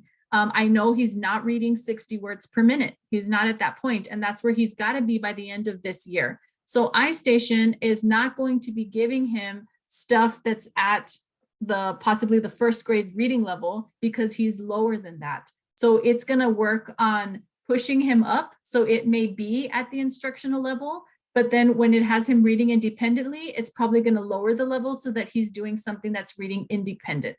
So it kind of works and moves with the kid as the student needs it. All right, I hope thank that you. helps. Yes, it does. Thank you. Miss, so I have a question. Because of Yes. the pandemic, did they lose are they losing that year? So now we Yeah, have to play catch up? yeah, there's a lot of kids struggling, especially in the lower grades, because they did lose a lot of that foundation that they needed. So like I said, with my son, for example, he doesn't know his sight words. That's something that I'm trying to work on with him, but because he doesn't know his sight words, he is a very, very slow reader. And he's also got, with the phonics, that's something that he's struggling with. And so that's something that I'm trying to help him with at home. But yes, they did lose a lot of that. Thanks for your question, Ruth. So they'll catch up in 5th grade instead of 4th grade. Right. Yeah. You know, they didn't in 1st grade, they started them in 1st grade where they all should be. And a lot of the kids aren't there. So that's why they've had a lot of this tutoring and a lot of these interventions. A lot of the schools are doing a lot of like after school tutoring and intercession. And they've even had like extended weeks. I know a lot of the schools are having like we're working with Tornillo Intermediate and Tornillo Elementary, and they have Saturday school from pre-K all the way up to 5th grade. So typically Saturday school and like intercession and all that is usually only for the STAR tested subjects, so 3rd grade on, but they're doing it for basically everyone to try to catch kids up. Okay, now when it comes to comprehension, what we want to make sure that we do is we include these pre-reading activities. So I'm not just going to give kids text to read and just say, read it, right? And tell me what it's about. We got to activate that prior knowledge. We got to make sure that we have that background knowledge as well. Excuse me. And then we also have to give them pre-reading activities. And the reason that I want to give pre-reading activities is because I am giving students a strategy that they can then use as they get older. So they should start picking up these pre-reading activities early on. So like in kindergarten, a teacher is going to ask kids questions about the book. Maybe they're going to look at the title of the book, flip through the pages, right? So kids can kind of start a pre-reading activity. And that's a strategy that we want kids to continue doing, so that even from 4th grade to 8th grade, they are doing some of that pre-reading stuff. And that's going to help them with comprehension. So another thing is we want to make sure that we're reading about familiar topics. So it's not what's interesting to you, it's what's interesting to the kids. And when it comes to questions on the test, I need to be making note of what interests my kids. So it's not what I like, right? It's what's going to be relevant to my students. If it's relevant to them, then they're going to be interested and they're going to be more likely to participate. When it comes to working with my English learners, I'm going to need to do more pre-reading activities with them, right? Because they may not have the background knowledge, they may not have the vocabulary, and they definitely don't have the English. So I'm going to have to always pre-teach vocabulary with my English learners. So that's something I always want to keep in mind. English learners, we got to pre-teach them a lot of that stuff. So that way, when we actually get to the reading, they're able to make sense of what they're reading. So I may have students that are English learners and that are fluent readers, but they're going to struggle with the comprehension because of all those other things they're lacking, right? So they don't have the background knowledge, they don't have the vocabulary, and you know, as I just mentioned, right? So those are things we have to work on with them. Or even the student interest, right? Because it may be something completely different. They may have different interests based on where they were, where they grew up.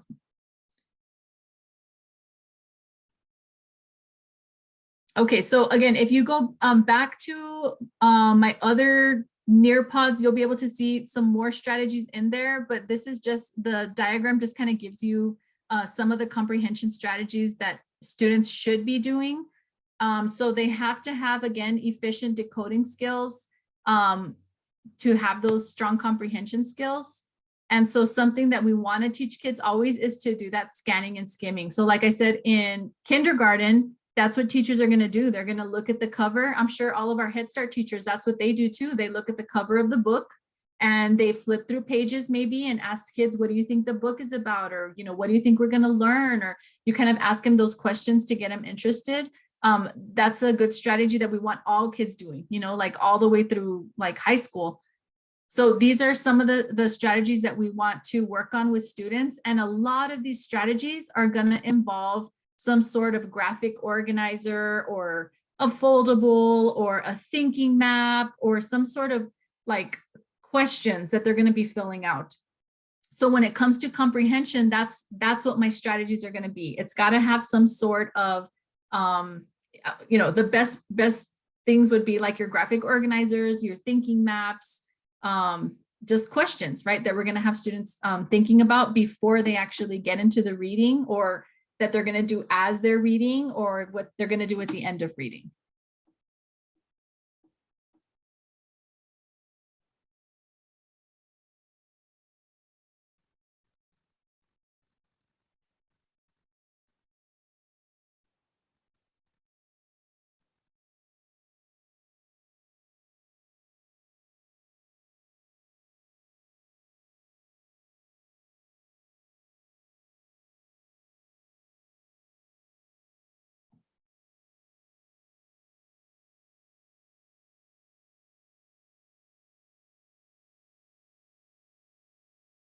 So these graphic organizers and thinking maps are going to look different depending on the grade level, right? But I may have them all the way starting down in like first grade or kinder, and I'm going to use them all the way up into 8th grade.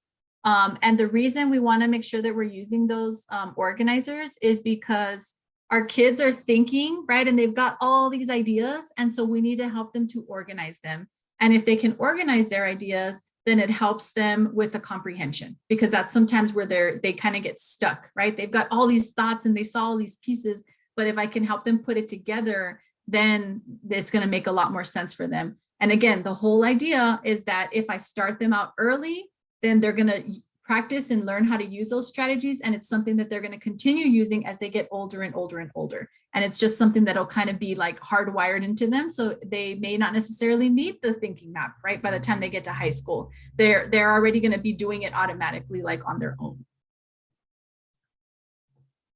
Okay, so as I mentioned, right, in 4th grade, students are going to change from learning to read to reading to learn. So from pre-K all the way up into 3rd grade, we are practicing on those foundational skills, right? Which is that oral language, the vocabulary, the word analysis, the reading fluency. We're really working on that. That's also going to include phonics and phonological awareness and all of that, right? Which is part of STR. But our kids are going to be working on that. Once they get to 4th grade, that's a really critical year. And when it comes to looking at your competencies, if you read through your competencies, once it hits 4th grade, you're going to notice that your comprehension, what's it called? Comprehension competency is going to have a lot of that specifics in terms of students from 4th grade on. Okay, so it's going to be asking you about how the students are going to be doing this and that in terms of the TEXES. So when I look at the EC-6 competencies, you're going to see a lot of that in terms of your TEXES. So let me just share that so you'll see what I'm referring to. Okay, so this one here, this is the one for the EC-6 exam. So when we get here, starting in reading fluency, if you'll notice, this is all talking about grades 4 through 6. So in grades 4 through 6, that's where we're really, really working on that fluency. But if you'll notice, let's see, up here in word analysis and identification skills, we do have quite a bit of that 4 through 6 as well. Okay, so this is kind of giving you an idea in terms of what grade levels it is that they're working on these areas. Okay, oral language though, it mentions some of the 4 through 6 in here, but it's not in all of the descriptors. Okay, so with the reading comprehension, again, everything here is talking about that 4 through 6. So I have to make sure that I'm referring to my TEXES as well and kind of having an idea as to what students should be doing from grades 4 through 6. For those of you that are doing 4 through 8, right, it's just you should have an idea as to what they're doing in each of those grade levels in terms of like to what level it is that students are doing these things, if that makes sense. So you'll have to do a little bit more on that, but I think your TEXES will definitely help you with that. Okay, so back.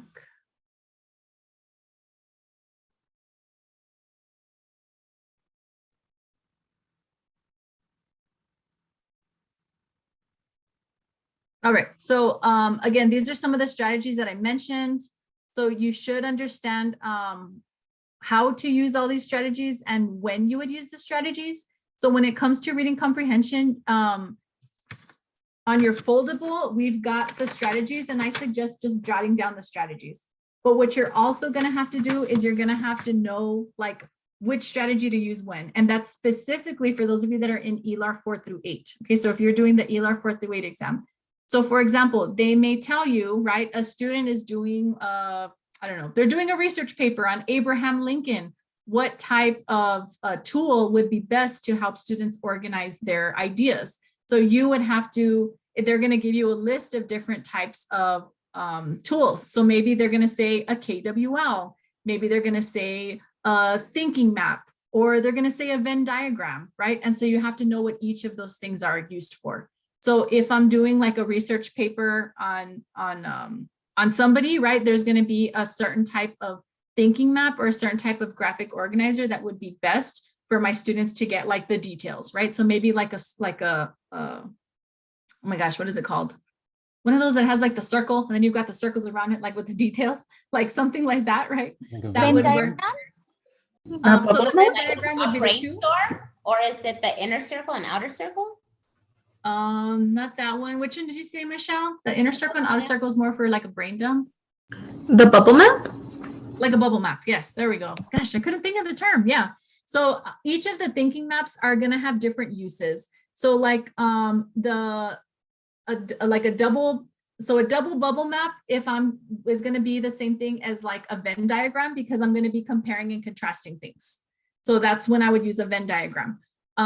You'll have like a different type of graphic organizer if, say, I want the student to understand the plot of the story, right? Maybe on my thinking map or on my graphic organizer, it's going to have the setting and it's going to have the characters and it's going to have the conflict and the resolution, right?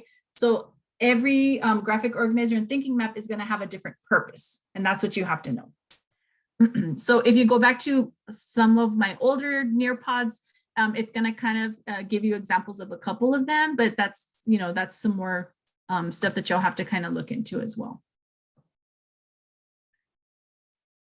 Okay, so coming back to this, right? So remember that in order to get to that reading comprehension, right, we have to have those areas before, and they've got to master those steps prior in order for them to, be successful in that reading comprehension.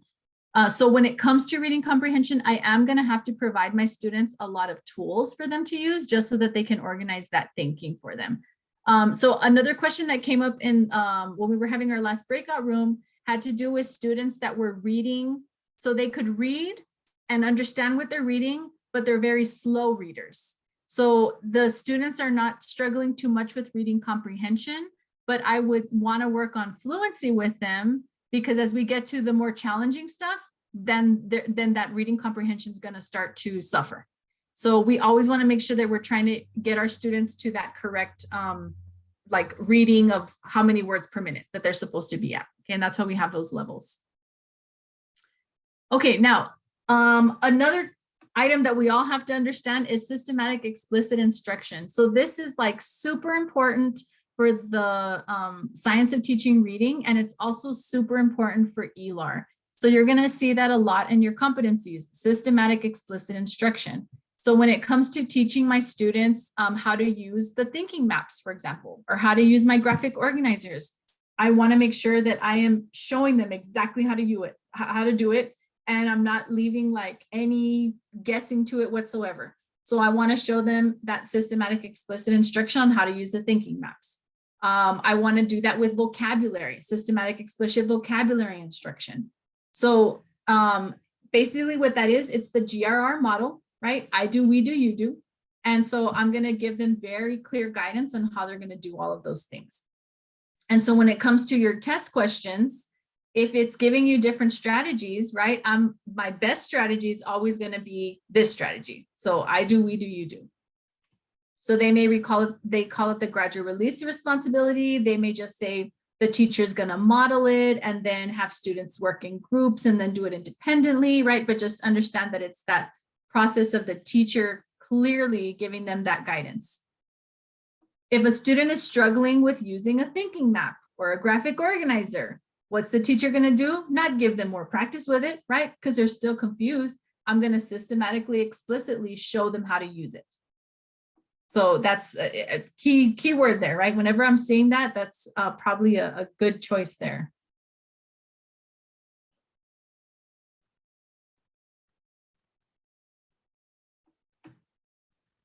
Okay, and we're going to watch a quick little video on that. I know some of you may have seen it already, but just to bring it in, let's go ahead and see a quick clip.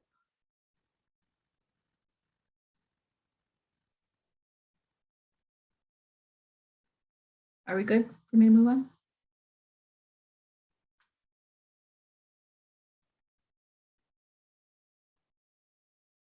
Thank you.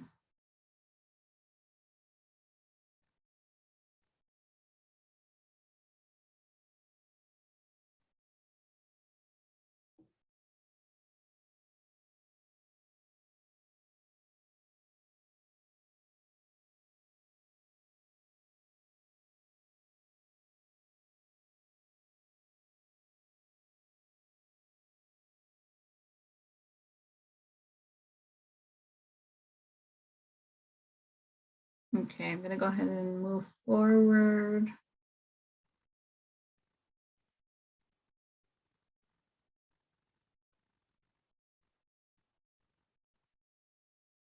Oops, what's going on?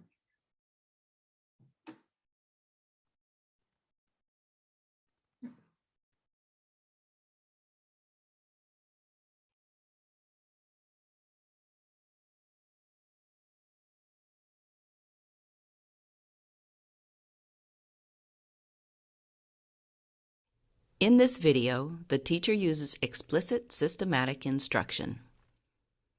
During the first step of explicit systematic instruction, the teacher readies the students for the lesson. All right, boys and girls, today during math class, we are going to be adding one-digit numbers by drawing pictures.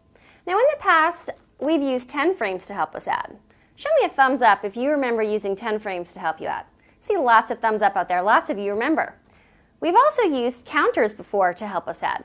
Show me a thumbs up if you remember using counters. See lots more thumbs up too. Lots of you remember. Well, today we're going to be adding by drawing pictures. And we're going to do this because you aren't always going to have counters in your pockets or 10 frames in your backpacks to help you. So today I'm going to teach you how you can draw a picture that's going to help you add two numbers together. During the next step, the teacher leads the students through several problems, modeling the procedures. We're going to start with this problem here, 2 plus 4. To start, I'm going to draw dots to show my first number 2. 1, 2. Dominique, how many dots did I draw? 2. That's right, I drew 2 dots. Next, I need to draw 4 dots. Mateo, how many dots do I need to draw next? 4. That's right, I need to draw 4 dots. I'm going to come over here and draw 4 dots. Now I want to make sure that my picture matches the problem. So I'm going to count and make sure I have 1, 2, and then here I have 1, 2. You know, those dots are kind of messy. If I'm going to be drawing a picture, I need my dots to be nice and neat. So I'm going to draw my dots down below. 2, 3, 4. Now I've drawn 4 dots. My last step is to count all the dots to see how many dots I have altogether. I have 1, 2, 3, 4, 5, 6 dots. Carlos, how many dots do I have? 6. That's right, I have 6 dots. So I know that 2 plus 4 equals 6. Now something I want you to remember. When you're adding, sometimes you may know the answer right away, and that's awesome. Other times you may not know the answer right away. And that is one example of a time when you may want to draw a picture to help you add. After the teacher leads students through several problems, she then implements teacher-guided practice. Now, I'm going to have you do the next 3 problems with a partner. I'm going to walk around the class, and I'm going to answer any questions or help you as needed. After the teacher has monitored the students during teacher-guided practice and provided corrective feedback, she asks students to complete problems independently. To ensure maintenance, the teacher plans for opportunities for ongoing practice and provides instruction for students who have not mastered the concept or procedure.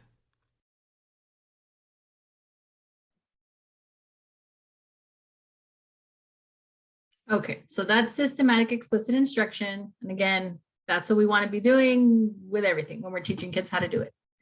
Okay, so before we get into our questions, just some things that I wanted to remind you all in terms of answers to avoid.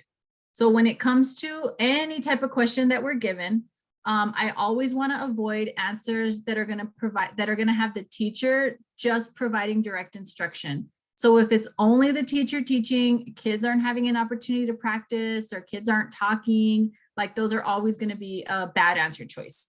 So I think back to when I was in school, and I know some of you all are young, but when I was in school, if I see any strategy that was the way I was taught in school, it's a wrong answer, okay? So for me, that works. For some of you, y'all are pretty young, so you may have seen good practices. But that's just kind of my thing of thinking. So when I think of when I was in school, I was always in rows. I didn't do any sort of group activities. It was always the teacher at the front of the board. If I didn't understand something or like a word, the teacher would give me a dictionary and that was it, right? So those are not best practices. Other answers to avoid. I always want to make sure that English learners are never placed together in the same group. So again, we like we mentioned earlier, we always want to make sure that we're splitting them up. Any sort of answer where students are being penalized for wrong responses in any way is always going to be a bad choice. So if my students are not doing something correctly, I always want to make sure that I am noting the positive, right? Or helping them work to improve, but I don't want to make it punitive, because we always want to make it a positive environment for our students when it comes to learning. And then when it comes to any sort of word that, students are not understanding it, just providing students with a dictionary is always going to be the wrong choice. So we have to use, for vocabulary, it should be systematic, explicit vocabulary instruction. So those are answers to avoid.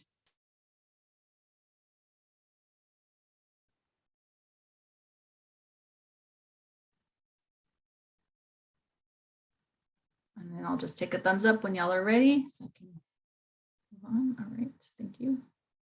Thank you. Thank you, thank you. Got you, Rachel. Thank you, Fatima, Flor, Ray, Claudia.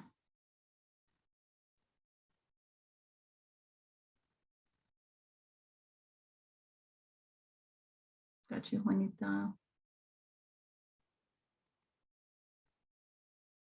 Okay, I'm going to move forward. Specific items that you need to study that we didn't talk about too much. We're going to take a look at the ALPS in a little bit, but make sure that you understand your ALPS, okay? And your ALPS, when it comes to questions for English learners, you need to pay really close attention as to whether questions are asking you for reading, writing, listening, or speaking. So in the questions, it'll usually give you some sort of clue, and it'll tell you, students we're working on their reading skills, or maybe we're working on, I don't know, fluency, right?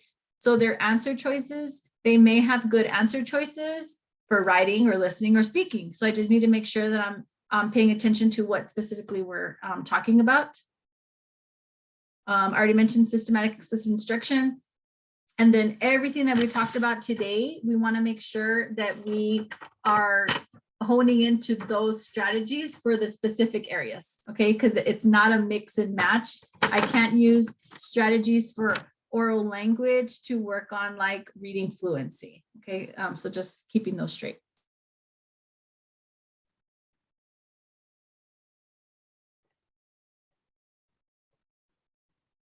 Okay, so on the next slide, we're going to go ahead and take a look at our ALPS real quick. So if you don't know what the ALPS are, you can click on the link here and you want to download it and save it. So make sure that you go through those. So your ALPS, remember, these are your English language proficiency standards, and this is related to TALPAS. So for our English learners, there are going to be, we have to understand what each of these levels is, and they're going to have a level. When you go through this document, it's going to have information for listening, for speaking, for reading, and for writing. And it's also going to tell you what a beginning, intermediate, advanced, and advanced high student is. So for those of you in C43, we recently had a class about it. Remember, we talked about a beginning student. They are brand new to the language, right? So these are students that have never spoken English before or been in an English speaking area, and they're beginners. So they are probably beginners in listening and reading, writing, and speaking. And so I have to keep that in mind. So remember when we were talking about this, I know we are here in El Paso and we have a lot of people that are bilingual, right? And so we always think of it like we put our perspective in there. So when it comes to thinking of the ALPS, again, I want you to think about being thrown into Russia, right? So you, if I put you in Russia right now and I asked you to read, write, listen, or speak, you can't do any of it, right? You are a beginner. So that's our first level. Then when we get to intermediate, intermediate means you have been there long enough and been engaged with the language enough to understand high frequency words only.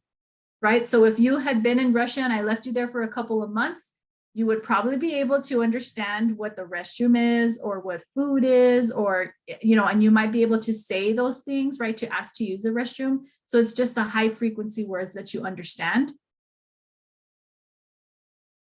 Advanced is higher than that, right? So you're able to, and this could be in any of the categories, right? Reading, writing, listening, or speaking. You're able to communicate in that area, but you are not able to communicate as well as a fluent speaker of English. So that's where that difference is. And advanced high, I always think of that as like being at the level of a fluent speaker. It's a little bit under, but that's how I want to think of it. So if you can understand what a beginner is and what an advanced high is, then you should be able to figure out intermediate and advanced, okay? And a student could be advanced in listening, but a beginner in speaking, okay? So that may happen. Some of you all may understand Spanish, like you may hear it and understand it, but you can't speak it or you can't read it. So if I am talking about a beginner on these questions, they're gonna tell me a beginner in speaking or a beginner in listening. So I have to be very clear in what it is that they're asking me about. So I have to make sure that I'm focusing on that area. So if they only say speaking, then my answer choices, I'm only looking for answer choices that are related to speaking.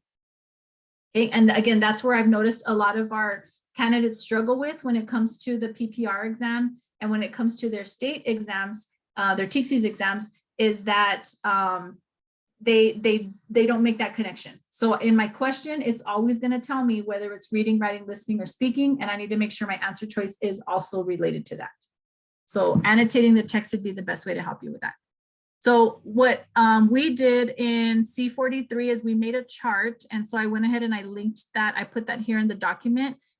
This one isn't completed, so you would have to finish that one on your own, but it has some of the stuff that we put on there in our class.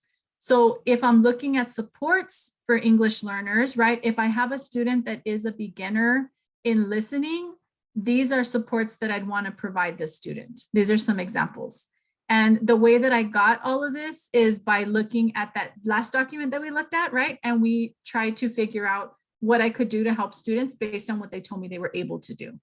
So when it comes to questions, right? If I have a question and it has to do with an English learner, if they tell me what is what's a strategy to help an intermediate speaker with, whatever activity is that you're doing, then I would say intermediate, I would say speaker, and I would look for something that sounded similar to that.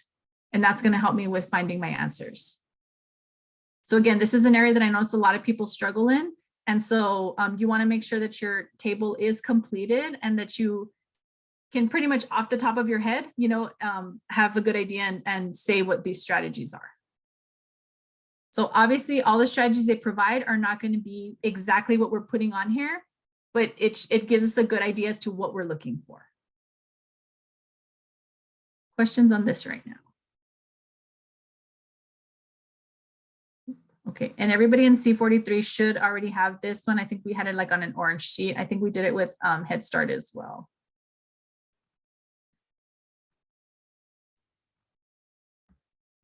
I have a question. Yes, Ray. So on that foldable we did, is it covering all the grade levels that's presented in the ELPS? For the standards, for this paper that we did in class. Yes. Yeah. So the strategies would be very similar. I think when it comes to looking at the ALPS, it breaks down K through second, and then it's 3rd through 12th. Right. So do they overlap? Some of the areas. Excuse me? Would they overlap? No, they would be similar. It's just that at certain from kindergarten to 2nd grade, kids are not really reading yet and they're not really writing. So the strategies are going to be a little bit different. Okay, thank you. But for the most part, when I have seen questions related to English learners and the ALPS, a lot of times they're like 3rd grade on. They're usually not that young. Okay, thank you. Okay, so we're gonna go ahead and get started with a question. So I want you all to go ahead and try this question here. Oops, there we go. This question here, I'm gonna go ahead and drop you all into breakout rooms so y'all can discuss the question. And once you've discussed it, you can go ahead and give me a response, and then we're gonna go ahead and talk it through.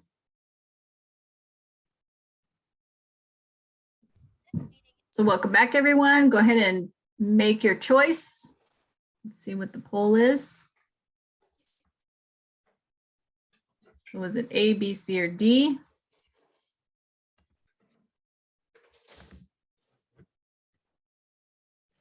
Okay, does anybody want to share what their answer, well, why they chose that answer, or what y'all discussed in your group? I can share. All right, thanks, Armando. So what we decided was that it's going to be answer B, that gives students opportunity to share and listen to stories in a small group setting. It seemed the best answer. We kind of looked at the other ones.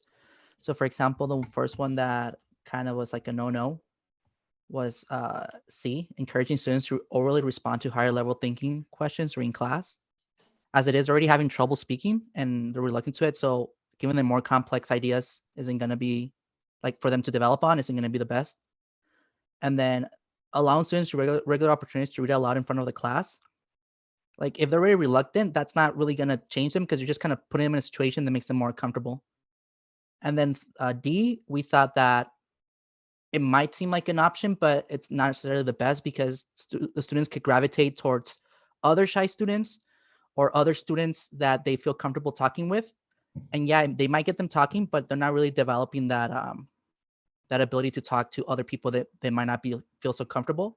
So we felt that answer B was the best answer, because that kind of puts them in a smaller setting. There's less people, and there's very amounts of people and different people. So allows them to better develop that ability to be less reluctant. Excellent. So thank you for sharing that and breaking it down. So that's what we want to do when we are in the small groups, is we want to be looking at each of the answer choices, and that was the correct answer. So B was the correct answer, and everybody got that one right. And so when I really looked at this question, right, it was talking about listening and speaking, right? So that's what I was looking for.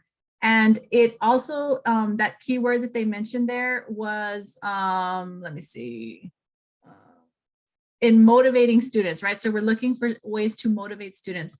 So just like Armando said, right, we want to make sure that they feel safe and comfortable. And so stories, that's going to be something that anybody could talk about, right? It could be any sort of story that you have kids do. And so it's very low stakes, and students will feel more comfortable doing that in a small group versus doing it like in a large group, or, you know, talking to everyone.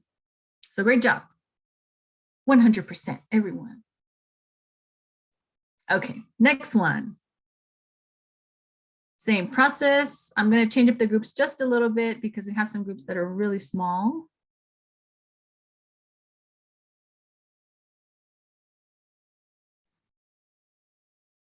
Okay, go ahead and drop your answers in.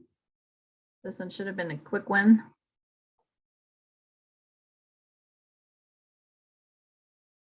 And I'm going to call on someone for this one.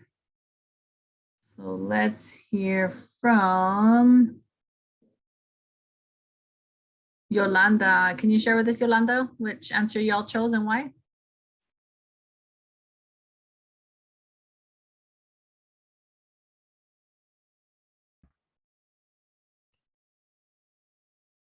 Oh, is Yolanda there?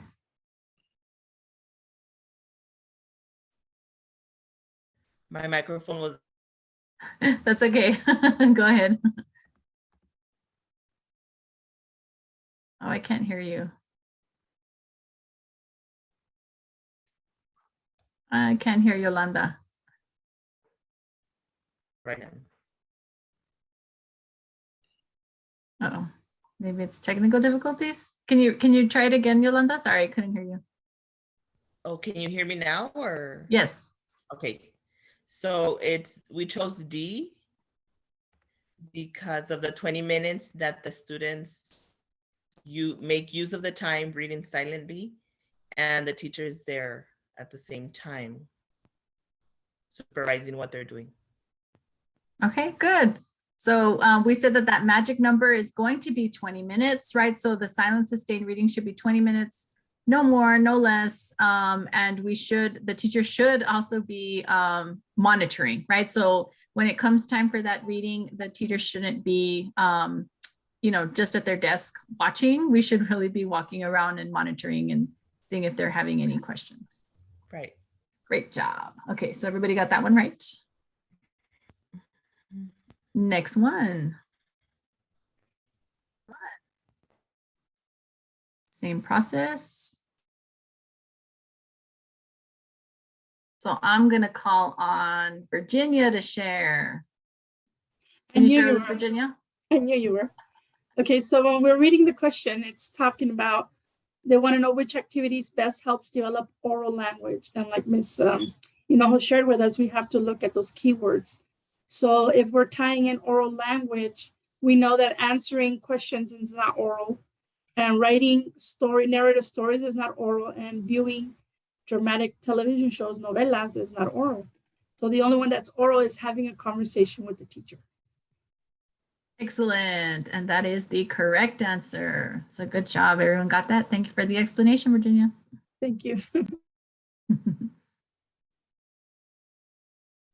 Okay, next question.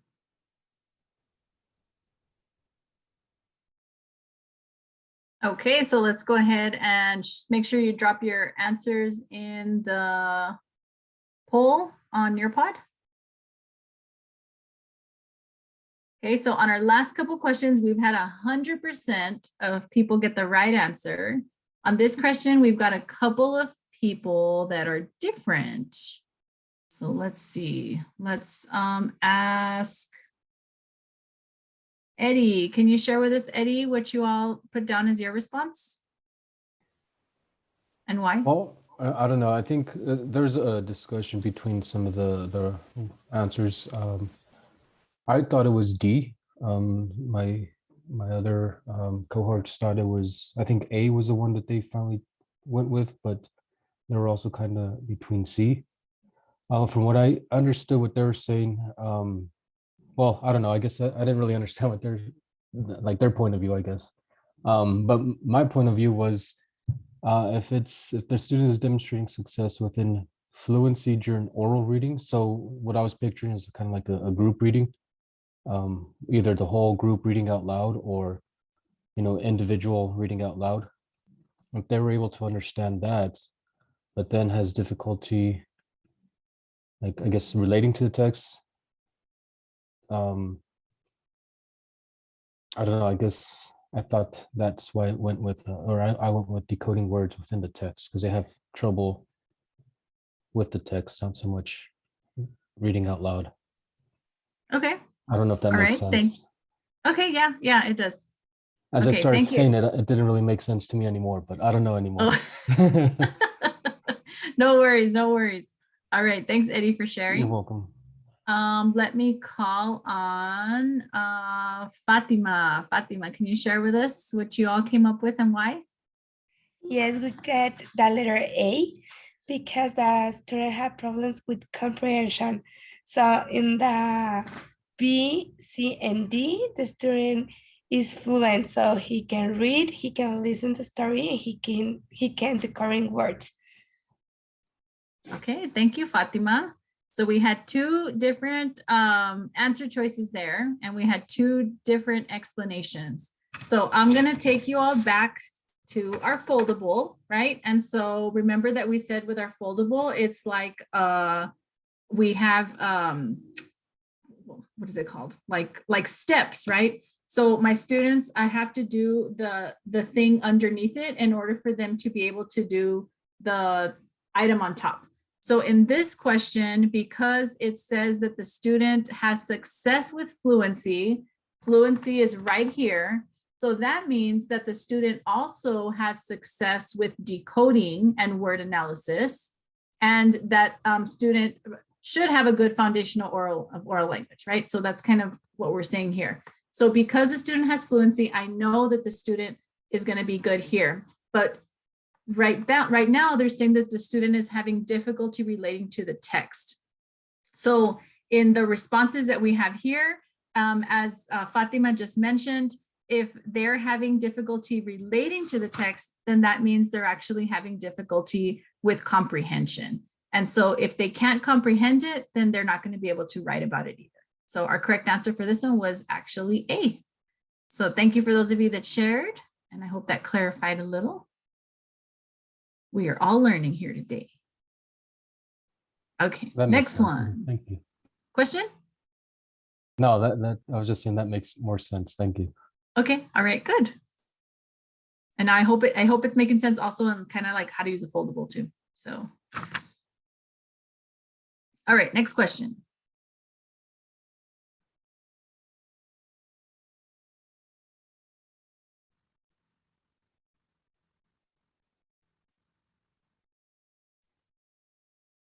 So let's go ahead and hear from Claudia. Can you share with us what you all talked about?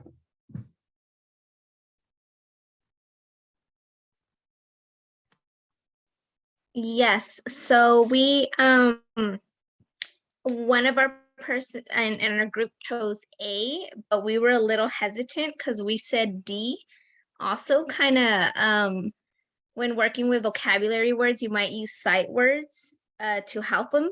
So it says focus on written vocabulary, but at the end of the day, we kind of agreed on A because the vocabulary words, if somebody brings background knowledge to it, and it helps them kind of relate to what that word would mean, and it helps with the vocabulary.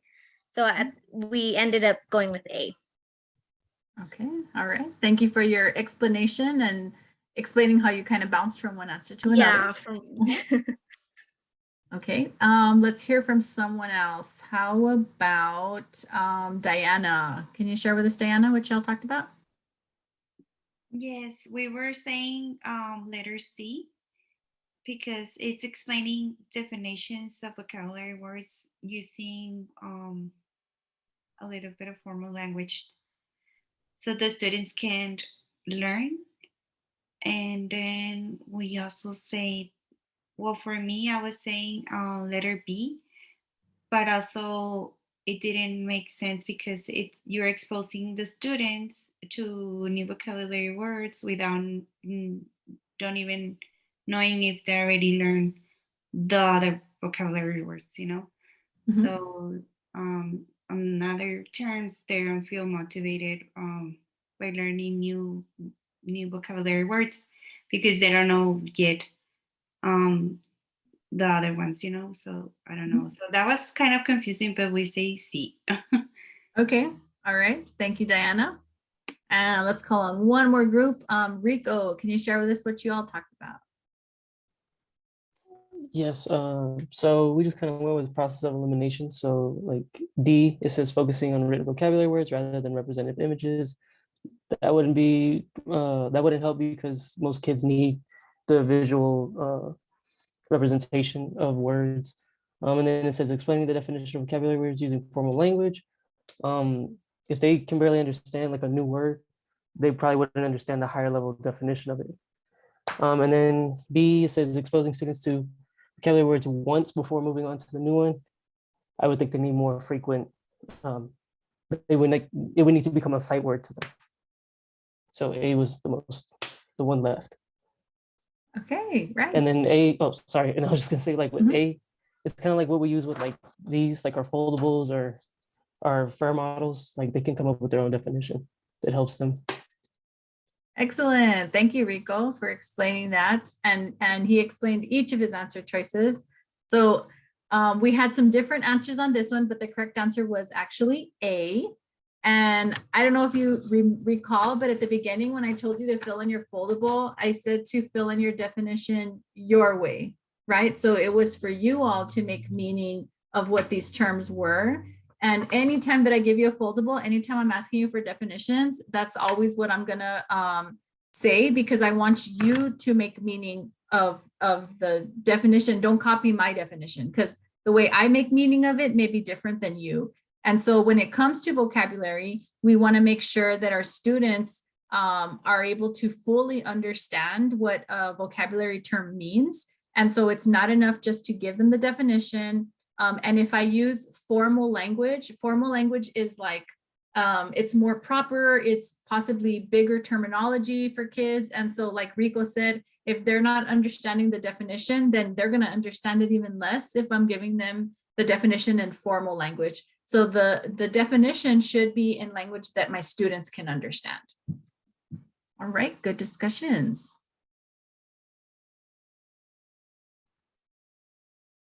Okay, next one.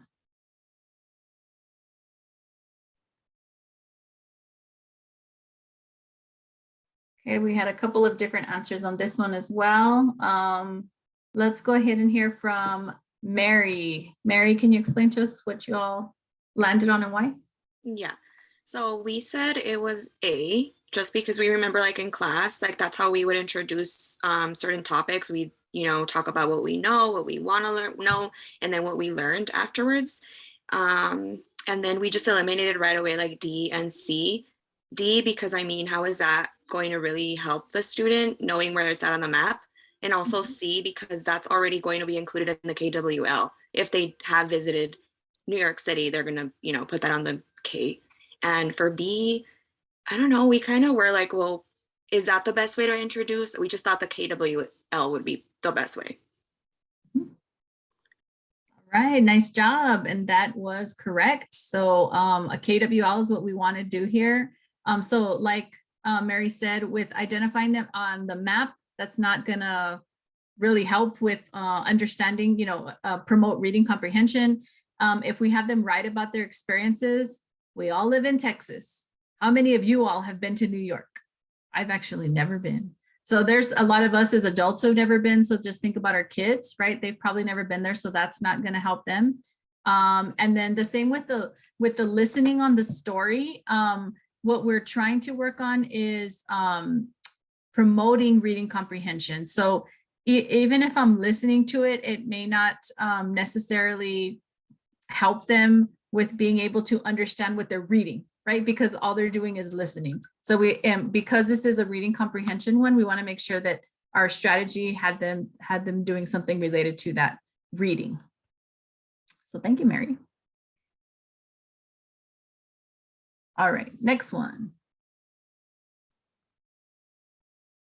So let's see. I am going to call on Rachel. Rachel, can you share with us what you all came up with and why? Oh goodness, it's me. Okay. Well, we were discussing it. We did the process of elimination. We broke down the sentences by looking at keywords or key terms. For example, we saw that the fourth grade teacher requested the students to write about a specific topic from the current social studies unit. Therefore, we chose comprehension because if the students didn't comprehend it and be able to write it down, then they wouldn't be able to share their response with the group. And so that's why we chose comprehension as the primary purpose for this type of activity. And we eliminated short-term memory because we didn't see it fit. And we were very, back and forth with the oral language skills, but then we're like, okay, if it's oral language skills, there would be not necessarily a need for you to write prior to discussing.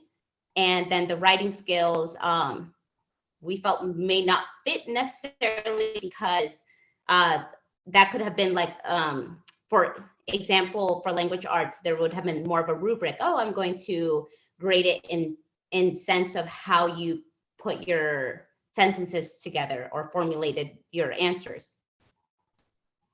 Okay, all right, thank you for your response. So I can see your justification. Let's call on someone else. Suddenly people change their answers. I think you were very convincing, Rachel. Ooh, I should become a lawyer. No, just kidding.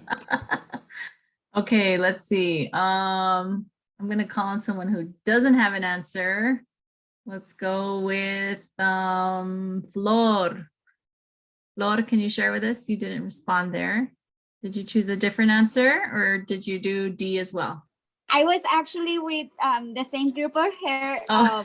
Rachel, so yes, we decided that it was D just because it's asking pretty much on comprehension question, not short-term memory, and oral language discussion. It was not the project. It's a reading, it's a written portion. Writing skills, well, yeah, they're gonna see the writing skills that they have once they have it, but it's more to see what information the students retain or they got from whatever it was presented from the social studies unit. Okay, all right. So thank you, Flor. So for this one, if we pick this apart, right? So it says that the students are writing about a specific topic and then they are discussing. So I think in listening to a lot of your conversations, I think you were over analyzing this question a bit, okay? So with this question, because there is discussion, what's the only one that involves discussion? Oral language skills. Oral language, yes. We broke it down so much. And I was listening to you all and it sounded like everybody was kind of between oral language and comprehension. And so Yes, because we you were. all saw the discussion, we were. yeah, you all were kind of stuck on that one. But then you all were thinking about the teacher assessing. So a good practice to help students with discussion, and especially because it's social studies, it's not like they're not reading a book that's, you know, for enjoyment, for pleasure. They're reading to learn something. It's always a good practice to have our students write before they speak so that they actually have something to speak about. So that's what they were doing here. If this was a comprehension, remember when we think about comprehension, we are in Elar, right? So when we think about comprehension has to involve reading. There has to be reading involved for us to be talking about comprehension here. And in here, it didn't mention something that they actually like read about. Okay, so so part of it is us understanding what the terminology is. And so when you were all talking about comprehension, you were like, yeah, we want to know if they understand this topic. But when it comes to my Elar competencies, when we talk about the term comprehension, it's always about reading comprehension. And because in this question, it didn't talk about them reading something and then maybe me calling on them and asking them a question about it, that would have been reading comprehension. But because in here, it didn't mention that reading, that's why we're going with the oral language, because they were just talking about it. They wrote and they talked. Trick question. Where it says the primary purpose, wouldn't it be like the first thing they talk about writing about it? So it's talking about the primary purpose. So again, when we think about, so because of the term primary, that doesn't mean the first thing that they did. It means what's the most important reason for doing this activity. And anytime I have my students talking, my purpose for having students talk in groups is for them to practice oral language skills. So that's related to Elar. Okay, so anytime I have kids speaking, it's always for oral language. So write that down. Anytime kids are speaking, it's always promoting that oral language. That's our reason for it.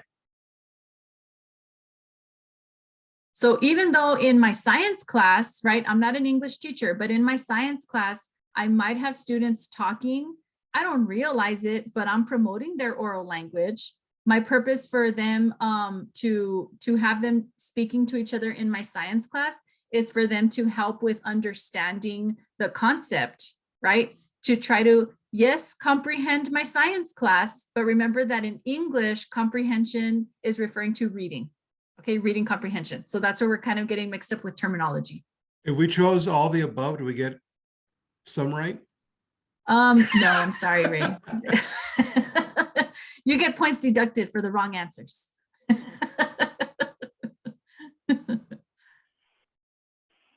Miss, can you repeat the meaning? Anytime kids are, what is it? Anytime kids are Yes, speaking. anytime when it comes to your Elar test, anytime we are having students talking, discussing, anything where they are speaking, it's always for the purpose of oral language, building on oral language, practicing oral language. So those two are always going to go hand in hand.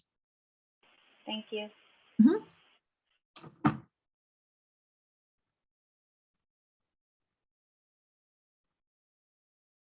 Okay, next one, and we are almost done today. And let me look at the answers here. So it looks like everybody chose the same answer here. So I'm gonna ask Ray, can you share with us, Ray, what you chose and why? Well, in our group discussion, we chose C, but we'll start from the top with A, because A mentioning, it talks about grouping students, what would seem like the logical thing to do, but then it goes on further by saying by reading level to complete differentiated activities related to the read aloud text. So we wouldn't want to pair up all the students or group all the students by the same reading level. B, it says giving students multiple choice questions about the main ideas and key details of the read aloud text. Well, if we do that with the students, they're not developing their oral language skills. They're just working silently. So C, which is the one we chose, is because we provided opportunities to use and think pair strategy to discuss the read aloud text. So it's in small group discussion, even if it's just a pair of students. And then we didn't consider D to be a correct strategy because it says determining students' language development levels before choosing the read aloud text. We feel that that would probably already have been done for the appropriate grade level. So we chose C. Okay, all right, thank you, Ray. I'm gonna call on one more person. Juanita, can you share with us a little bit about how you all came up with your answer? So the process of elimination, we automatically took D out. We automatically look at A, and the differentiated activities didn't concur with what the English, the language arts book was. So, and then the multiple choice, if we're trying to establish oral language skills, multiple choice doesn't do that. So we will think or share, grouping them together, sharing what they comprehended from the read aloud text. Okay, all right, thank you, Juanita. So in Juanita's group, I also heard Virginia say, she said oral language skills. And so they have to be speaking, right? And so if I look at all of my answer choices here, this one's actually the only one that's giving us an opportunity for students to speak. So this one is we were looking at oral language skills. That would be our think, pair, share. And then to support students' comprehension of the text, right? So them actually understanding what that text was that was read aloud to them, they'll actually discuss it. So it's hitting both of those things that we were looking for. So just to clarify, with a read aloud text, what that means is that the teacher is actually reading aloud the book, or somebody's reading aloud the book to the students. So the students may not be they're not reading it on their own. It's going to be somebody that's reading it to them. And so when it comes to the read aloud levels, I know somebody said here, students' language development levels before choosing the read aloud text. Well, the teacher is the one that's reading it aloud. So the teacher would choose I mean, technically the teacher could read anything to them really, right? Because it's the teacher that's reading it. So the teacher would probably be choosing something that's at grade level, even though some students may be lower than that, but because the teacher's reading it aloud, that's kind of the support to help students with being able to read something that may be more challenging for them. Okay, and this is our very last one. Last question, and then we will be wrapping it up. So I know that we don't we may not know the definitions of all these terms. So that's why, as I mentioned, there's a lot of vocabulary with this. So you got to make sure you know them all. Okay, you got to make sure you know all the terms. And that's how that Quizlet can help you out with that. So let's hear from Bertha. Can you share with us what y'all talked about? Yes, on this one, like you said, was, well, for us was, at least for me, it was a little harder because I'm not familiar with the vocabulary. but with the people that I was in at the team, we agreed that it was B, context clues, because in order for us to understand the meaning of the words, you have to look at what's around them. So it's like getting the clues from what's before and after in order to make sense of what the word means.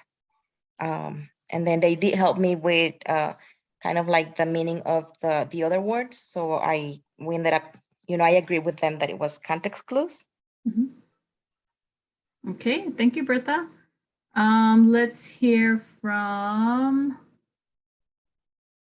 let me see. Martha, were you in the same room as Bertha? Ms. Pacheco? No. Okay, can you share with us what you all came up with and why? I don't know. I just thought it was context clues because of I just read that about the where is it? The roots or affix and construct. But honestly, I'm still lost on that one. Okay, no worries, no worries. Anybody think they got the right answer and they want to share? We put structure. So structural, because I went back on my notes, and structure analysis is the analysis of the word parts such as base, roots, words, affixes, suffixes, or deviational morphemes. So that's what it was. Okay, and that was the correct answer. You're right, Virginia. So our correct answer was actually A. So it had to do with structure. And so whenever I see the term structure, I always want to think about morphemes or morpheme analysis. And so going back, let me go back to the slide. Fluency, comprehension, phonics, structural. All right, so on your Nearpod, I went ahead and I shared the slide there. So morphemes are going to be is always having to do with structure. Structure, morphemes, and that means word parts. Okay, so that was our definition for this one. I know another one that you all were thinking about had to do with pragmatics. We didn't talk about pragmatics today, but in one of my other Nearpods in the EC-6 Elar Nearpod, I think it's part 1. It talks about pragmatics, and pragmatics just has to do with like meaning related to context. So like, for example, I could say good job, or I could say good job, or I could say good job, right? And they all have like different meanings based on the context. So that's what pragmatics refers to. So even though we have to get like everything, about it, like it's not just enough to like see the words, but you also have to figure out what the context is in terms of how they're saying it to get meaning from it. Okay, so that should be about it. I know that one was a little challenging as well, but that's why we got to learn our definitions. All right, so items to note. So we need to make sure that we understand these main components. So the stuff that we went over in the foldable, and it sounds like, we did pretty good. So I'll tell you, in the past when I've done reviews and I give them practice questions, we usually have, 50% of them right. So we actually did pretty good today. So that shows that we're understanding these concepts here. So if we can understand this, then that's giving us the good foundation. After reading comprehension, the competencies are going to talk about vocabulary. Vocabulary is going to be related to reading comprehension, and it's also going to be related to that writing. And so after the vocabulary, it's going to talk about writing components. Okay, so with that, you'll have a good foundation. And if you go back and look at the other Nearpods, that should definitely help you in terms of preparing for your exam. And again, these concepts that we talked about today, super, super, super beneficial for the STR exam. So in terms of your STR exam, before word analysis, there's some more stuff that you have to understand, which has to do with phonological and phonemic awareness. And those components are going to be required for your STR exam. So if you're studying for STR, I would suggest making a foldable similar, but here between, like underneath the word analysis, we want to make sure that we put in there phonological awareness would be on the bottom, and then we would have phonics above that. So phonological and phonemic, and then phonics, and then that's how we get to this part here. So there's a little bit more to reading, but that'll be assessed on the other exam. Okay, and so that ends today. I hope this was very useful for you all. And of course, if you have any questions, feel free to reach out. Thank you. Thank you.